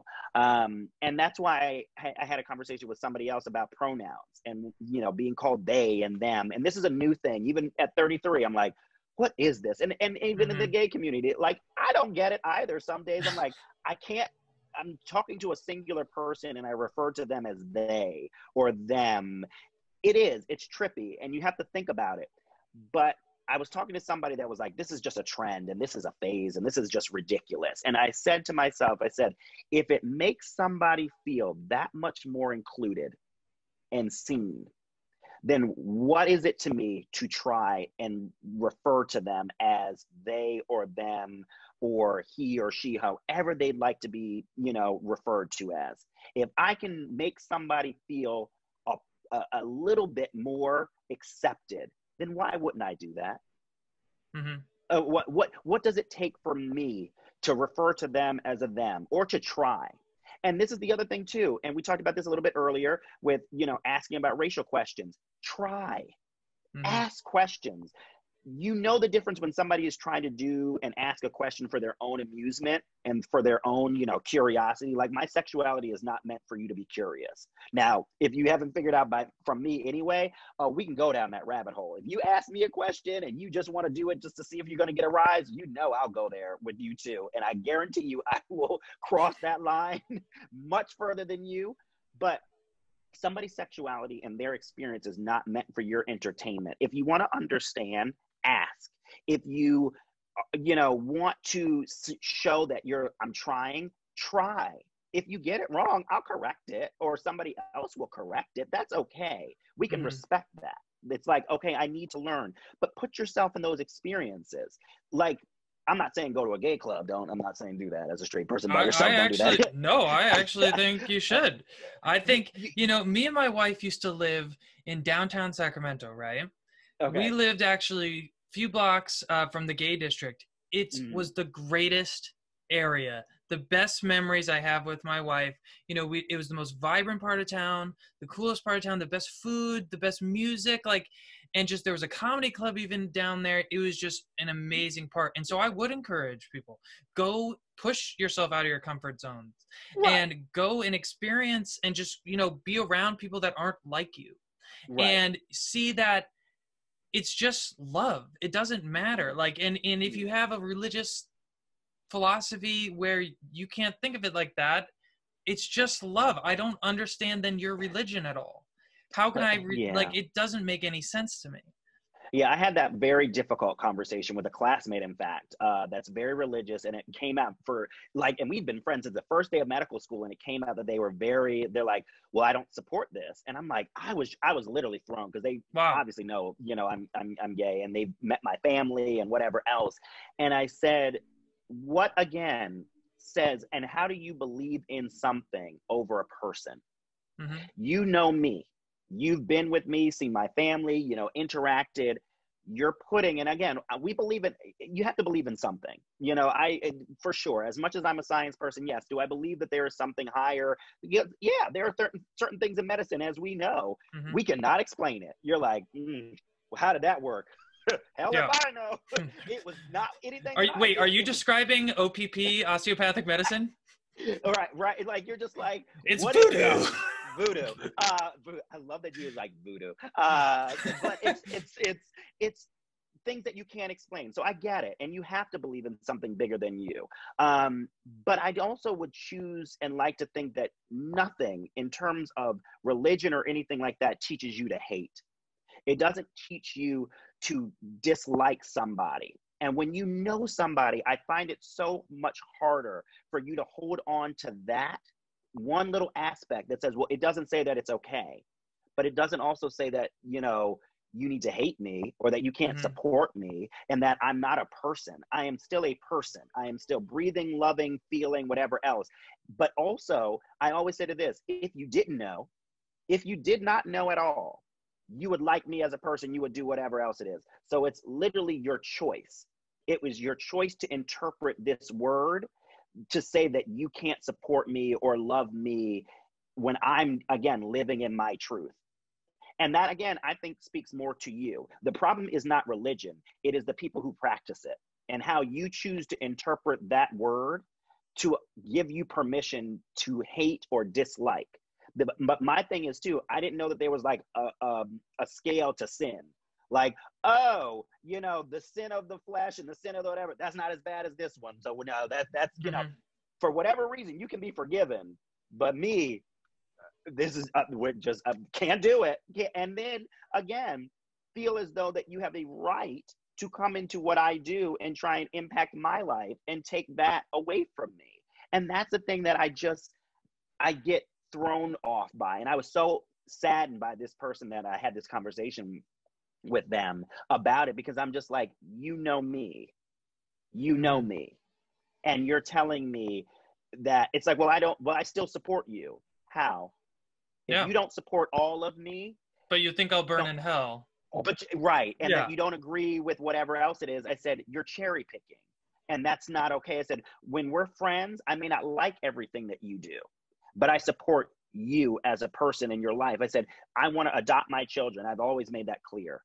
You wouldn't write me a character reference. Why? Do you think gay individuals don't raise children well, or that I would do something? Hmm. If your children were hurt, would you not want them to come and see me?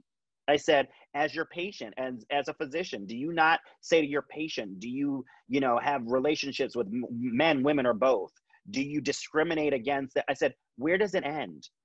I Mhm. said, so you're cherry picking and you're making a choice. Well, oh, I can do it when I'm in the hospital, but I don't do it here. And this, I said, so you're choosing to hate, or you're choosing not to love. And that to me speaks volumes about your character, that you would rather choose to not be accepting and use the excuse of religion, because I think it's an excuse if you do it. Yeah. Like, yeah, I think it's your excuse, and that's fine. It is what it is. But you'd rather do that than to see me as a person and to love me. I can't, because I don't get to do that in medicine. I don't look at it like that. If a white supremacist with a Nazi symbol or, a Confederate flag came into a hospital, I'm not going to sit there and can't see you today. You're against me. Bye. I didn't take an oath for that. Yeah. I didn't take it. In fact, I would probably work harder just out of spite, though. But that's me. That I'm like, who saved you? Bring everybody.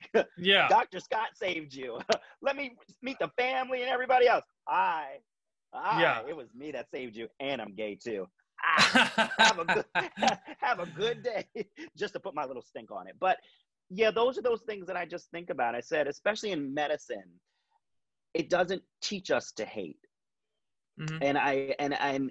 And we have to be about something bigger. We have to be about the person. Um, and that's the thing that with all the things that we see in medicine, how can you still hold some of those harsh beliefs? Because it doesn't matter where you are. That's the thing that I love about medicine. It's a universal truth. It's a universal, profession where people know what it's like to be ailing. They know what sick is, no matter the word for it, country, whatever. You're here to treat a person and a human. So how your eyes are able to see humanness in this building, in this area, wearing a white coat, and then separate it completely and have this, I don't understand it. And so, but like I said, going back to everything, I'm so excited for the youth. God, I sound freaking old. We're getting old, dude. We're getting old. Sorry. We're approaching LG, 35 here. oh, not you. You're fine. Me, yes. But you're already married, and it's fine. So let's hope that you have a good gay following. Hit me up if you're over the age of 35. But I'm so glad that they have those things, because I never had that growing up. I could not think of a single gay Black individual that I would be able to turn to, or something that shows gay as normal. I don't have that. You don't have the Modern Families, the like I said, Pose and Love Victor and all these things that portray an LGBTQ plus life to be just every day. And so I'm so thankful for that. And I'm thankful on my Instagram and things like that I get to do that, because once or twice a week, I'll get a message from an LGBTQ plus person. And it's just like, wow, because I know my experience is very different. And all of our experiences are, but there's so much just strength and courage and everything that I take from hearing those stories and having those interactions, that if I can be a face for one person to say it's okay, you belong, keep going, it's all worth it. It's all worth it. And it feels so good, because I know what it's like to fear that, to question it, to wonder if it's and how it's going to affect everything that I do. I know that feeling. I still have that feeling, that there are days that I'm like, oh, don't be too damn gay. don't do it. Or I have people that said to me, Black physicians, said the day that I put it on my Instagram that I had like a Love First shirt, I had at least 10 Black physicians that said, because you just did that, you took away every single achievement that you will make as a Black physician, because all they're going to be able to see is your gayness. What? And That doesn't. And I was really upset about it. But then I think over time, I thought about it this way: I am not responsible for how you choose to digest my personhood.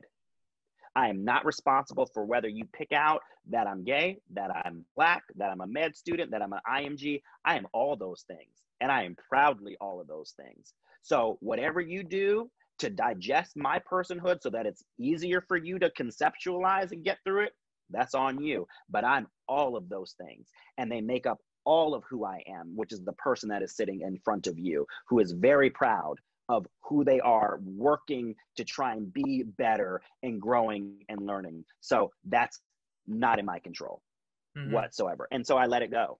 And you have to do that. And that is true acceptance. That is learning what worth is. But it takes a lot of time and a lot of therapy to get there. Yeah. Well, and it's, you know, joking, of course, but it is scary when you look at the disparities that LGBTQ face, even in healthcare. Like the amount of suicides, substance abuse issues in particular, and even it's so much higher with individuals who identify as gay. And it's so sad to me. And that's, of course, a big aspect of psychiatry. You know, so many people with depression and suicide attempts. It's awful. And so I want to continue to learn and continue to evolve. So let me share this kind of experience, and I'd love to kind of get your perspective. So, you know, my style, you know, I tell everybody that I have bipolar disorder. It's how I am. I'm not going to stop. And I had an advisor tell me, a physician, she was gay, and she didn't want to disclose that ever to her patients to potentially negate the quality of their experience. Maybe other reasons, but either way, it wasn't something she disclosed. Is this going to be something that you disclose about your life as a physician to patients? I think it depends. I can't remember. I think it was maybe your talk with Dr. Metapod about it, where you have to gauge whether you said you disclose to patients or not that you are, you know, bipolar, you've had that experience, and how that it can influence how you talk to them and treat them. I think it depends on a person-to-person basis, I guess I would say. I'm not going to hide it. So if you were to be, you know, one of the things I always tell people, you know, and this is a line from my mother, I swear, where she's like, a hospital, it's not Burger King. You can't have it your way. So you're coming to my house and you're coming with your situation to my job. I didn't go to your job with anything. So if you have an issue, you're going to need to check it. Like, if you don't want the gay Black person to take care of you, so is your right. I hope there is somebody else that can deal with it, but I'm pretty sure there are other people that I can work with that are willing to deal with it. Not being said that at the end of the day, that's not my job. You know, I had an advisor that said that and asked me that question as well, that said, well, would you tell somebody? I said, if you said your wife, I would correct you. Absolutely. My husband, and keep it pushing, because at the end of the day too, I'm not going to let you make that an issue. That's your issue. That is something that you are having to go through and comprehend and again, go through those mental gymnastics. But that's not an issue for me. So I'm not going to take the pen on that. And that's the thing that we do a lot of the time, is we take somebody's issue and their fears and whatever, and we take it because they're trying to push it on us. That's not my job. And so if I have an office and I have, you know, a picture of my family, my future family, and they see that it's, yep. Now, you can ask me about it, whether I disclose more information or not. That is what it is. But I'm not going to hide that from you, because you need to know who I am. But I also will say, just like being Black, I think being an LGBTQ plus person, it gives you an ability to connect with somebody, and it will actually give you, I think, a little bit, and at least it's been in my experience, I've had a lot more benefits from people knowing it than not. Because they feel more comfortable, whether it's, you know, a woman and she's like, oh, you had that fear of men working with, look, girl, not interested. Like, but like not interested. We can, oh, okay. It takes away a barrier, or it sparks a conversation that's so much needed. I said, that's the other thing too. And I don't think people know this, that there are a lot of LGBTQ plus people, that there's a registry and a website that you go to. A lot of them don't know this, that there's a website that you go to that tells you that there are LGBTQ friendly physicians. And so one of the things is that I always knew I could go to any healthcare provider because my mother's, you know, a healthcare person. So I was always going to my primary care and saying, well, this is what I do and this is what it is. A lot of gay individuals or LGBTQ plus individuals don't do that. I said, because imagine, again, it's hard to come out to friends and family. Imagine what it's like to have to come out to somebody that you don't know in a very sterile environment, and then somebody that you think, oh, this old white man or whatever else it is, what are they going to understand about, gay sex or, Mm-hmm. this type of questioning or whatever else it is. So literally there are a lot of gay individuals that they only go see gay friendly, healthcare providers, or they don't go at all. And a lot of education happens through word of mouth.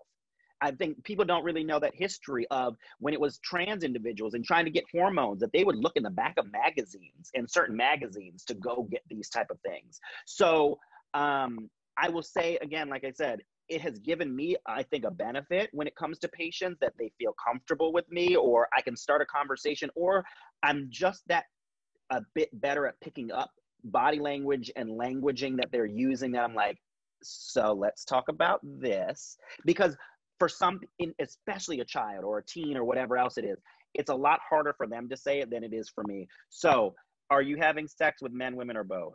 Are you using condoms? What is this situation with your partner? And it gives them that breath that it's like, it's okay. You're in a safe place and a safe environment. Not only am I not judging you, but I'm recognizing that this is your situation and I'm going to care for you. And if I can't figure it out, I will find somebody that can.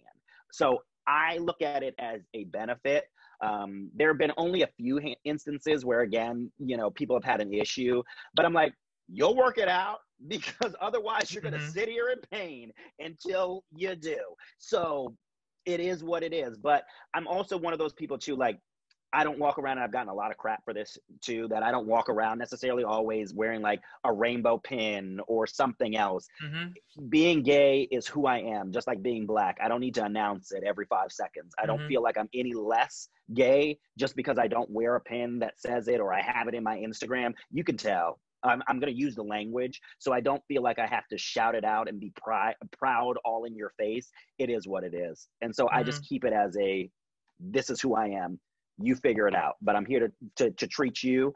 Trust me, whatever I'm looking at that you're freaked out about, I'm thinking about lunch. I'm thinking about lunch. I'm thinking about when's my bed time, like get in, get out. Like, but yeah, I mean, it's not, and maybe that's a bad way of thinking about it, but that's not my job. My job isn't to make you feel comfortable with my sexuality.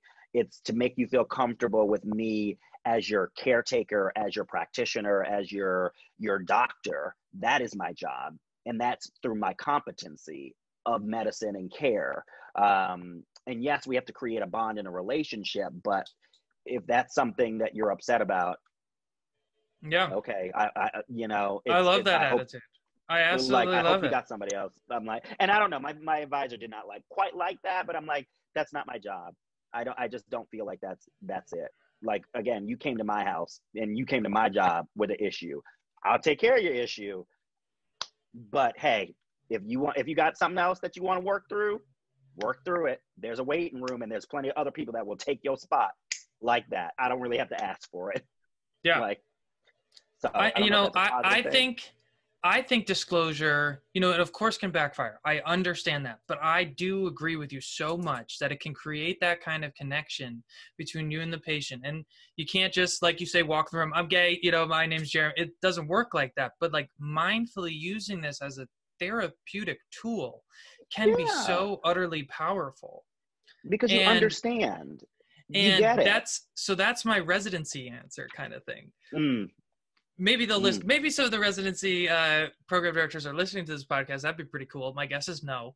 But they'll listen. I bet you they'll listen. We'll see. Well, here's my real answer, program directors. My future career, I don't want to be ashamed of the product of psychiatry service that I'm selling. I'm literally selling. Like, I'm providing this service. You shouldn't be ashamed that you're getting this service, that you're living with this service. You have to probably continually take meds if you have a chronic medical condition, mental health condition like I do. You have to continue to see a therapist over time and keep this disorder in check essentially all the time. And you can achieve great things. You can become a doctor. And, I understand that some patients are going to think, oh, my physician is inadequate because he has bipolar disorder, or oh, my physician is inadequate then because he's gay, like you said. Go to another one. There's, I got enough people to help. Move on, Plenty, So plenty, that's my real plenty. answer. Hopefully a program director doesn't rip me off because of that, but Well, but you're not saying that I won't give you care. That's nothing that I can control. I think those are hmm those things that it's like, there are things that you can control, there are things that you cannot. I'm going to give you the best of me. That is only thing I can control. What you choose to, just like again with whether patient compliance, even if you were none of those things, it doesn't say that they're going to take what you've said and actually follow through with it. Who's to say that they will? I can't control that. So why am I going to be concerned with that aspect that is nothing that has to do with the way that I dispense my care, my advice, my medical acumen is not at all influenced by this. If it's going to be your hang up, you are correct. You should not see me. If it's going to impede your ability to listen, to take my medical advice because you think of that, you should not see me. But I'm not concerned about that. But I'm also, again, not going to allow your issues to influence me in my life, and I have to prove anything to you. What am I trying to prove to you? Like, why? hmm Why does that onus fall on me to prove that this isn't an issue? It's not. I'm telling you. hmm Keep it moving. And so I don't know. I don't know. Maybe the older generation I know may think that that's horrible and that's like you should be trying to work with them and trying to. I'm here to work through your disease and your illness and whatever other thing that's bringing you to me. This is just what it is. Like this is Well, just what it is. the argument I always hear against disclosure from a psychiatric perspective all the time. Uh huh. Psychiatric perspective, the old school of thought is I'm holding up a mirror in front of my patient. You're supposed to look at you and analyze yourself Uh huh. and kind of that way. And I do agree with that approach in a lot of regards. I do. And so what I've been told is if I'm over here holding this mirror and I'm like, hey, yo, I'm bipolar, what up? And they're going to have maybe a different interpretation. And to that, I say, that's BS. I can still be Mm, capable of holding that mirror and respecting that person and walking them through what this healing experience of trying to heal a mental illness is going to be like. The same way that you can heal someone's medical condition, whatever area of medicine you choose to go into, as a gay person, that's not going right. to impact it. And I don't mean to necessarily equate gay and bipolar by any means, but No. just disclosing something that you don't have to is something that's similar. Yeah, it's assuming also that I don't have the ability to separate that and this. Like, it's not about us. When you're in a healthcare situation, I tell that to anybody. It's not about me. My feelings and whatever else it is, I have to separate them, keep them in check. It's just like when some medical classmates of mine is like they're crying and whatever. Not here. No, no, no, no, no, no, no. This is about the patient and how they're feeling. It's not about you. So I can remove this from the equation. What you say as somebody that is living with bipolar and your experience has completely separate and is completely separate from what you would tell somebody to do in their situation. That's what we are trained to do. That is what we have the ability to do. So that's a thought processing that also doesn't give me credit. And so my thing is, it's like, so you're trying to say that I can't remove that from the equation, or hmm can you not remove it from the equation? Because what is it that you see? You just see me as a person with bipolar. You just see me as a gay person. What, again, that's what you're choosing to digest me as and put me in this box, in this category. It's not my fault that I'm not choosing to live in it, hmm like that. And so a lot of times, and that's, I mean, I'm not on the residency trail yet, so but You I will think, be. You will be I know, sooner right? than you know. But those are those things where, again, I have one job, and it is to be the most authentic and genuine person that I am. And if I'm saying it's not a problem, or that I have it in check, or that I'm doing X, Y, and Z, and it will not influence the way that I dispense care, then you're gonna have to take me for my word on that. And if this is not the type of attitude that you want or you like, again, we wouldn't probably work well anyway, because hmm this is how it is. This is how I feel. And so, yeah, I think there's just like Dr. Menopause talking about, depression and whatever else it is. It's just like, we got to let that go. We got to Mm. let some of this old thought processing go, because unfortunately it's the thing that is the reason why you're seeing physicians suicide and burnout and all these things. It's trying to forget the fact that physicians and medical students are people. We are people that chose this profession. So that means we go through every single thing else everybody else is going through. Heartbreak, joy, anger, sadness, all those things. We just have to do it within a job that also brings a lot of extremes. And we are a very important job, but we are humans nonetheless.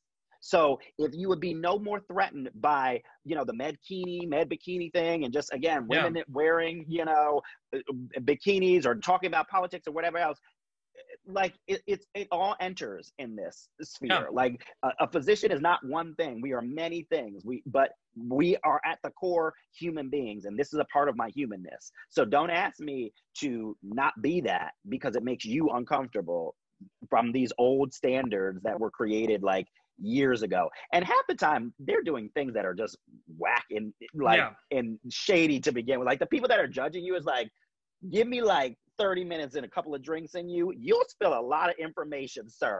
So like do not judge me. Like, don't you dare, because it's pot or kettle. Which one do you want to do? Like people. I'm really glad you kind of brought up, social media, the whole med bikini thing. And that's actually kind of the last thing I really wanted to get in the weeds in with you. And, there was one thing you said on Dr. Manipod's podcast that I want to talk about, but, you kind of highlighted, like, as physicians and really just all healthcare kind of providers, like, we're through social media now showing more sides of human, right? Just like that we have multifaceted and normal human beings. We can post pictures of ourselves with, for us, our shirts off and girls in bikinis. Why not? Or whatever. But, my experience with social media, I feel like it almost brings me more anxiety or just like unnecessary stress than good things in my life. And so, I just finished step 2 recently, the great test you have ahead. It's much better than step 1, dude. So my friend just took hers today. Yeah. Like, she just took hers today. She's like, oh, it was hard, but it makes sense. It's medicine. Yes, it's at least reasonable. That other stuff was just like, what? Like, why is this relevant? This is so, at least this is like logical. It's a much more enjoyable test. You'll do fine. But that being said, so during that period, I actually took a long kind of break from my social media consumption. Not that I was like zero, but much, much less, because I was really trying to work hard and study. And, I kind of look at now this weird new realm of like med student, physician, nurse, whatever, medical professional, influencer. And in many ways, I think it's awesome. In many ways, I think it's awful. And I think a lot of people, okay, no, not a lot. Definitely some, though. I don't know their motivations on why they're doing and behaving the way on social media that they are. And it seems like, is this like an attention thing? Like, I don't know their goals. But with your page, if you're going to be any kind of healthcare influencer, do it like fucking JP, dude. Like, your page stands for something. And like that is something I really respect and I want to aspire to. And because I think I can be a more effective social media contributor, but also not get lost up in the consumption of endless scrolling and stupid bullshit. And like, why am I diving down these rabbit holes of, Porsche 911s that I can't afford anytime soon? But, you described in your podcast with Dr. Manipod, and I believe maybe you even wrote it on a blog. I read a couple of your blogs. You described your relationship with social media as a love letter to myself. Oh God, that was, I do remember that one. Can you explain that? I do remember that.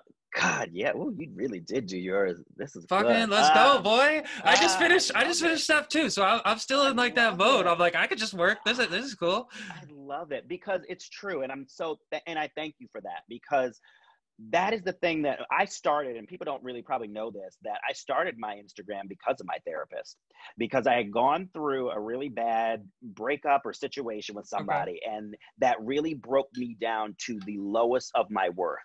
And she said, you have something to say, and you have an experience to tell it. and be vulnerable. And so, and she still can see it to this day. Shout out to Shannon. That she can still see my Instagram. So in the beginning, what it would be she's like, challenge yourself. Challenge to show your face up close.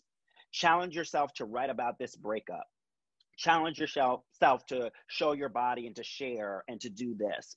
And I think that is the thing that you hit it right on the head. What are people doing this for? Is it for the things? Is it for the scrub companies? And you can easily get lost in that. Trust and believe there are moments that even I've had to be like, okay, you need to step back. You need to step back because your focus has been lost. And there are people that are dedicating to what is your growth? What is your whatever else it is? When you're working with companies, it's like, what are you trying to sell? I'm not trying to sell anything. I'm trying to tell you my story and take you along my journey.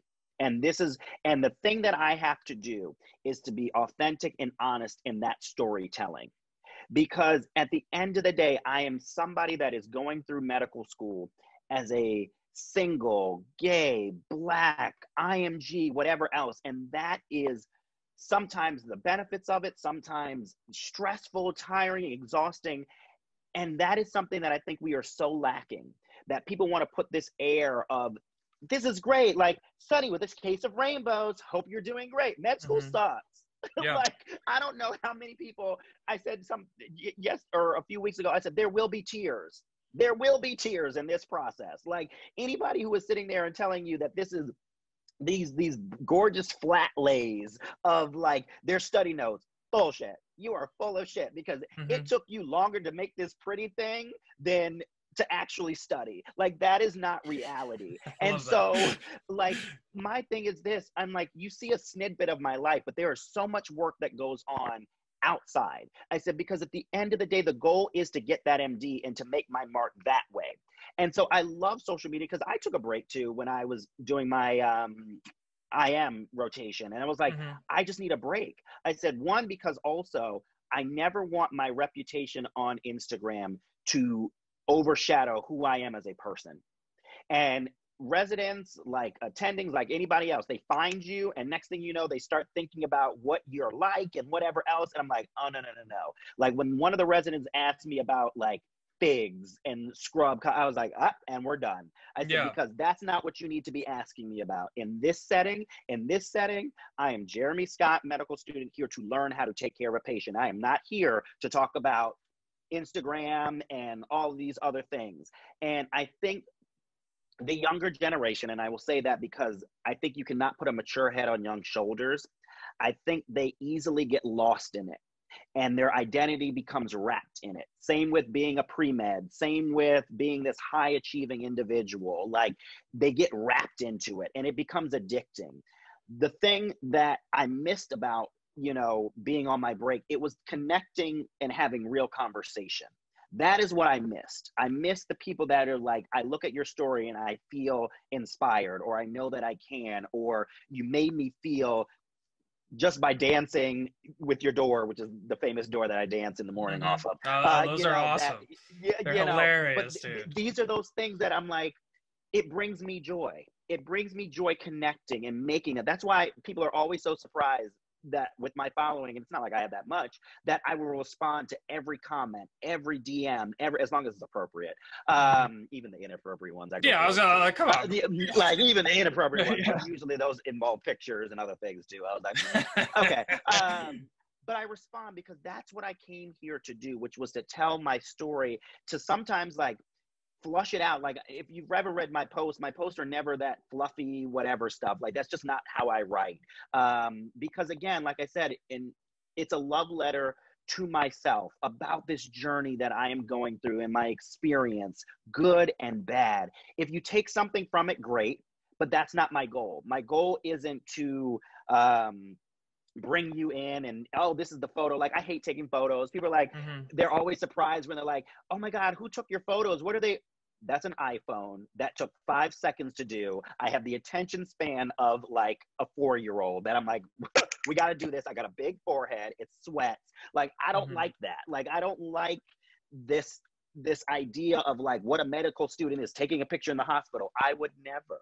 I would Mm-hmm. never, because if I'm sitting there taking a picture in a hospital, I'm not focused on what I'm in the hospital to Yeah. do, which is to be a med student. And I would die if an attending or somebody else saw me do that, because then it's like, while you were taking that photo, you could have been looking up that one thing that could have maybe saved somebody, or to answer this question, or to do whatever. So I think you have to really separate yourself and know what your goal is of what you're trying to do. The other things will come. You know, I never went into this thinking that I would get a scrub, you know, ambassadorship and I'd be doing this and that. And I have wonderful advisors that, you know, and great friends too, that they are not, you know, they are not impressed. They humble the shit out of me all the time. They're like, oh, this is what we're doing. Oh, we're talking about this. I said, but so they're always there and checking me 100%. But I think there is this need for attention. There's this need for gratification, and that there's worth in, I'm an ambassador for this company and I'm a this. And I'm like, that is not what I have done or wanted this to be about.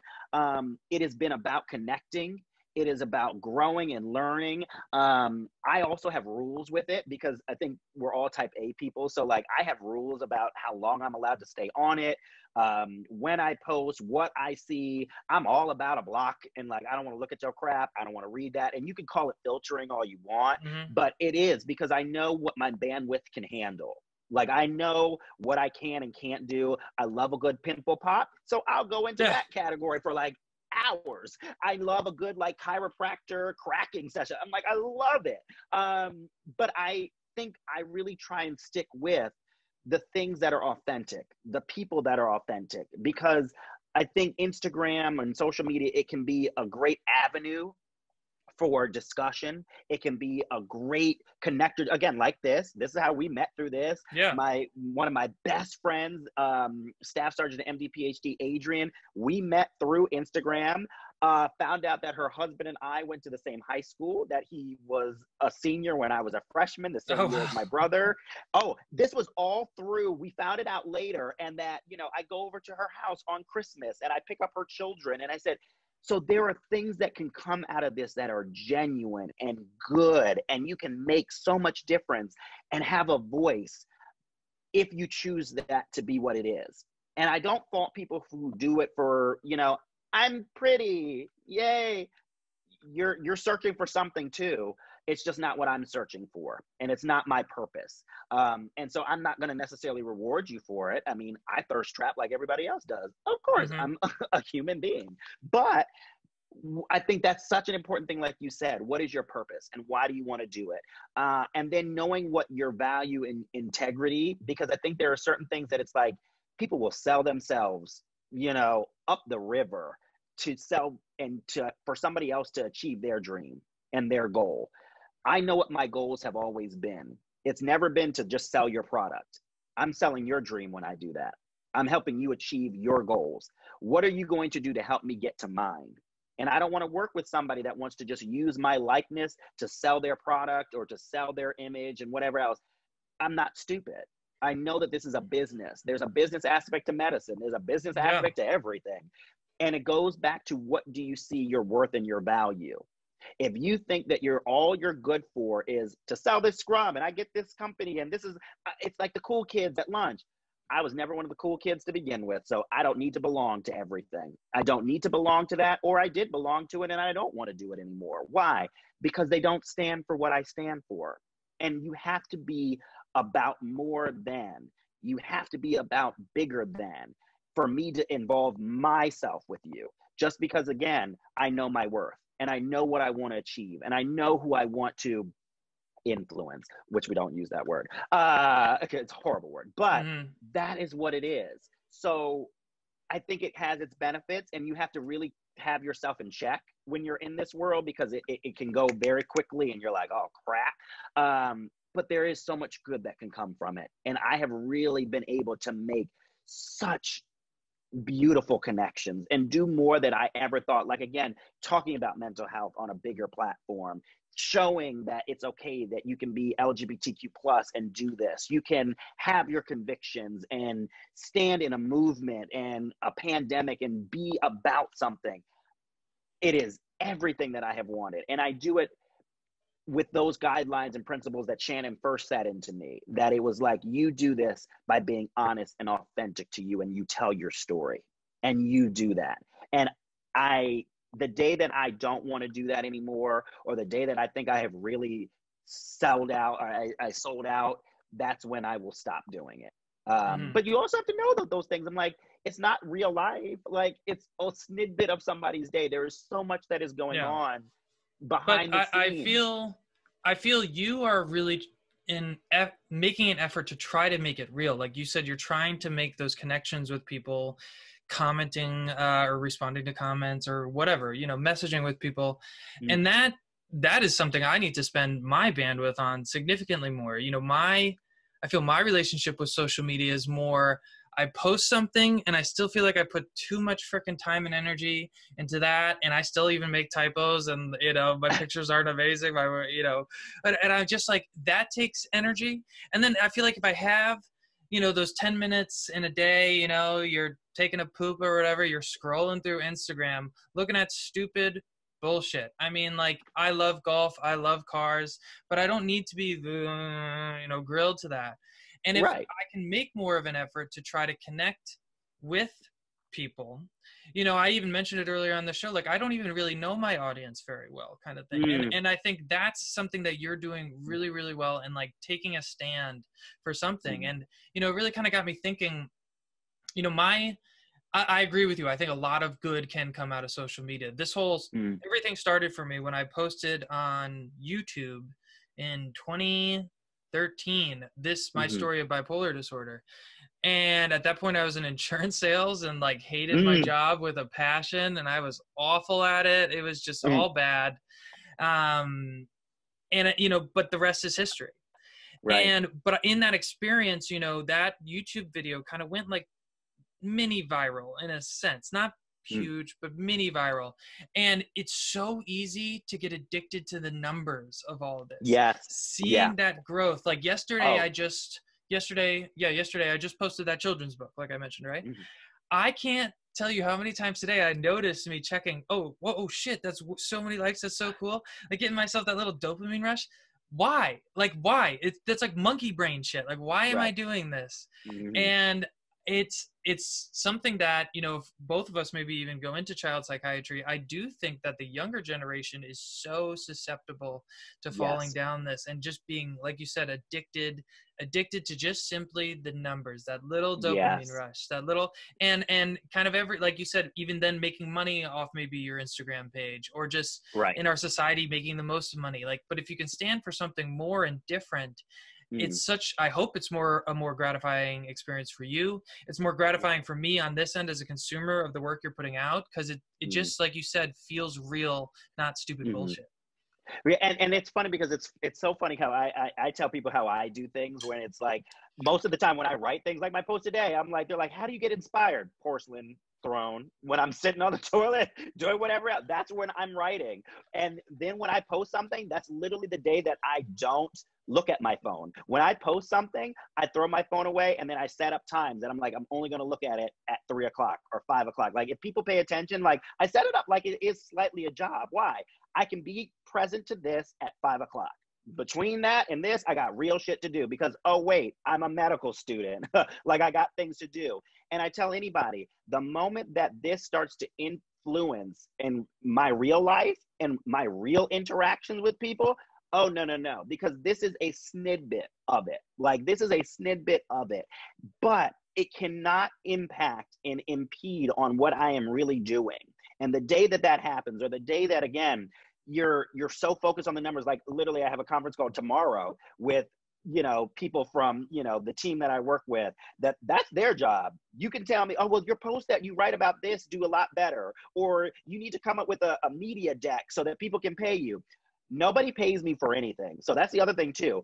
I treat this, because like my advisor told me from undergrad, and she's still my advisor, to this day, because I love her and trust her. She said, you treat it like you are an athlete.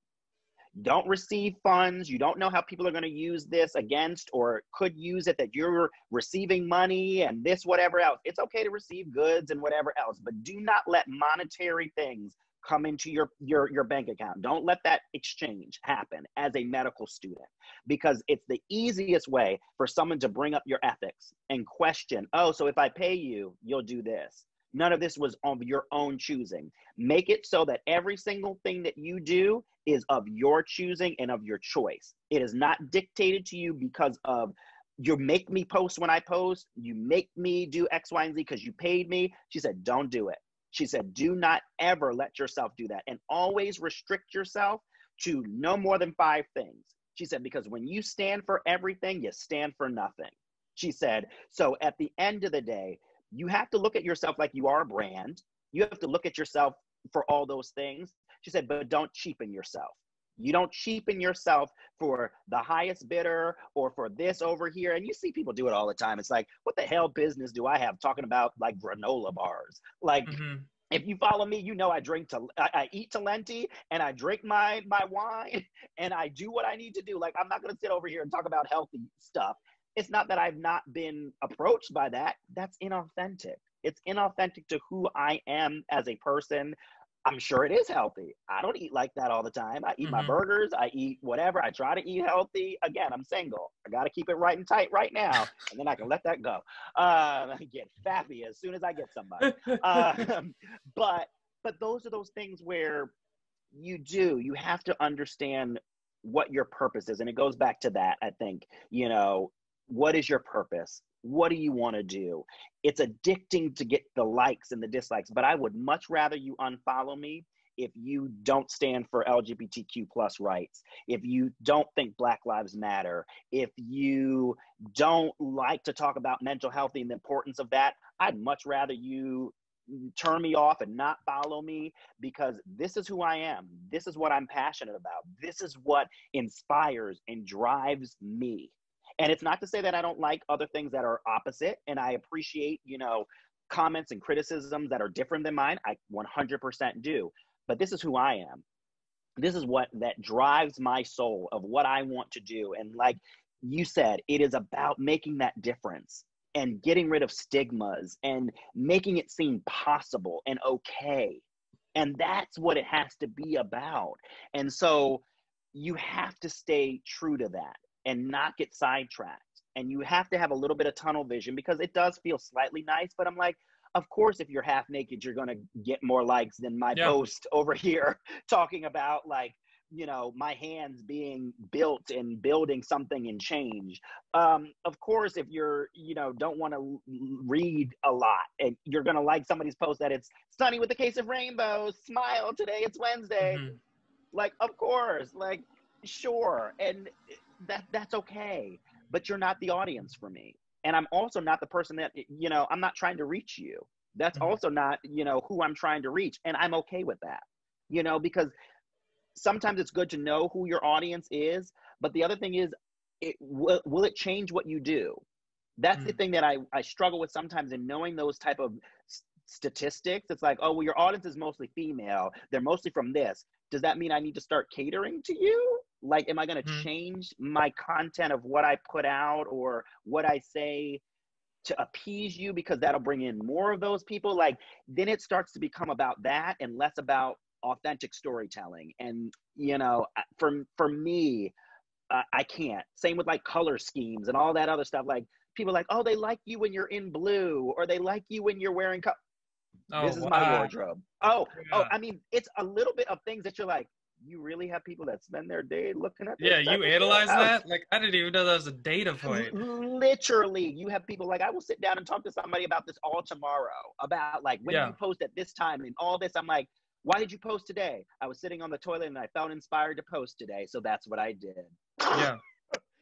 If it makes sense, it makes sense. If you like it, you like it. It's not to say that I don't care, but I wrote it for me. I wrote, and I'm doing this for me. The little Black, former fat kid, gay person that struggles some days to love himself, love his skin, love who he is, I do it for me. Because Yeah. sometimes I need that reminder. I need that reminder to show that I am not that former fat kid. I am not that ugly duckling. I am not worthy because I'm an IMG.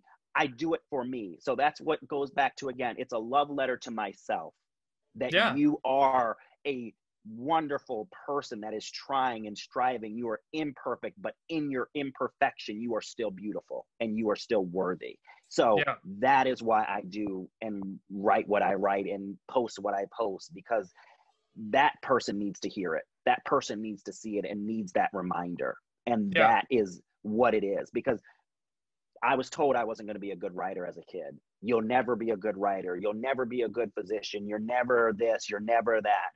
I am proving it wrong. Some days that I look at, and when you said that, it brought me to a place, because I said the things that I love the most sometimes about my Instagram are not the ones that get the biggest posts, but those are the things that I love and bring me so much joy. And that statement alone brings me so much joy. That is, I remember saying it. I remember writing it. It was beautiful phrase. Perfectly So said. I appreciate that, because that is what makes me so happy. Yeah. That is, and I don't even know what that post was or wherever it was, if it got likes, it didn't, but that is something that I just needed to say for me, and I'm glad it resonated. So yeah. No, it was, I mean, and it really made me think, I guess podcasting is a form of social media. It I don't is really, 100%. I guess, I give you so much credit because it made me think about my relationship with this podcast is my therapy kind of now, and my love letter to myself kind of thing. Because at the beginning of my advocacy, it was me telling the same story over and over and over and over and over. And I got exhausted, and just like it was good and it still brought me joy. But what I realized is so much more having other people share their stories. And go ahead. No, I love it. And sharing other people's stories. But now what I'm kind of realizing, so your episode 71, something like that. I think 71, depends whose releases first. But I'm realizing how it's developing me as a person and a future doctor. In May I'll be a doctor, and it's in improving my ability to communicate, to listen, really, to listen mostly, to ask questions. Like, we're always taught, like, ask open-ended questions, not the easy ones. No, I'm not going to give you that easy.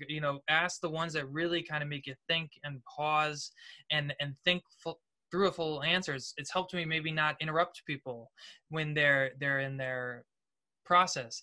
And really the only number that I care about anymore is episodes. Like, how many episodes can I get to? How many reps can I get in? Because I absolutely love Joe Rogan. He's on, like, I don't know, 1,500 episodes.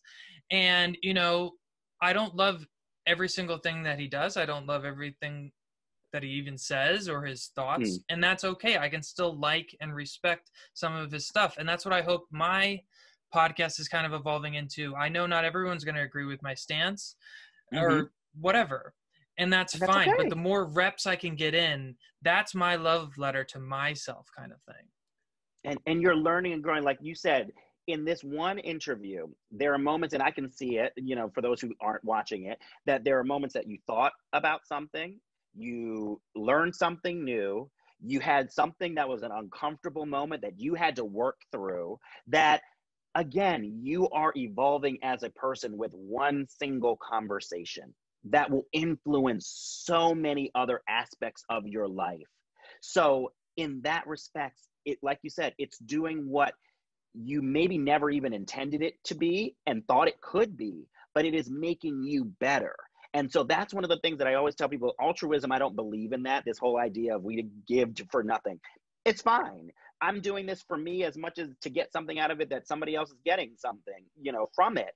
But that is what this is about, because it will make us better. It will make you better. There's no way that you can go through and have 71 different conversations and not be better and not be somebody that is more learned, more caring, more thought provoking, more just intuitive or whatever else it is. Because again, and especially with, COVID and whatever else, you're getting to talk to somebody that's from someplace else, that has a different background, that does whatever else it is, and you're putting it out there. And so it is a beautiful thing that you get to do. And like I said, I give you credit because I don't like the work that goes into a podcast. Bless It's not you. that much. You should do it. I bless you. I'm gonna stay in my one lane and do that. I stay, because that's the other thing too. People are like, oh, do you do TikTok? And you do it? Hell no. I stick to one lane because I'd rather do one really, really well than to do all these different things really shitty and just half-ass it. And so if I'm gonna dedicate my time, which our time is our greatest currency as medical students, I'm going to do it doing something that I love, that challenges me, that I'm not necessarily good at. People think all the time, it's like, are you good at this? Hell no. I am making a lot of this up as I go. Yeah. Like, what worked? What didn't? I don't really know. But I'm doing it because, again, it brings me joy and it brings me something. It makes me better. And so this is 100% your form of a love letter. Your way of growth that is yours. And if it even reaches 5 people or 105 people, would you still not love it just the same? Would it change whether you would do it or not? Maybe it would change, you do it more often or something like that. But like, the love that you have for it would not change. You're doing it for you. And that's great. And that's what it should be about. It's okay to do it for you and for your reasons, and explain that to no one. But to then be lost and get lost in the other statistics. aspects. It's why, again, I go back to children, because in medicine, children are hopeful. They don't know statistics. They know, will this make me well? Will this make me better? And I think we have enough research out there that shows when you believe in your care and you believe that you will get better, it does reflect how your outcome is. As adults, we look at statistics and whatever else, and we go in, if it's only a 25% chance or whatever, that 100% frames how we respond to treatment, whether we do treatment or not. But children don't know that. They have a belief of, this will make me better. This will do good for me. I can do this. That is why, and what you need to focus on. I do this because it makes me feel whole.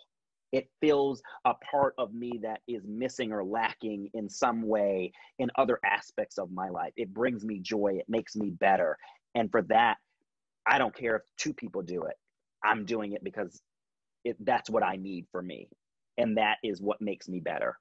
And like you said, it goes back to affecting so many other aspects of your life. And the ripple effect is right there.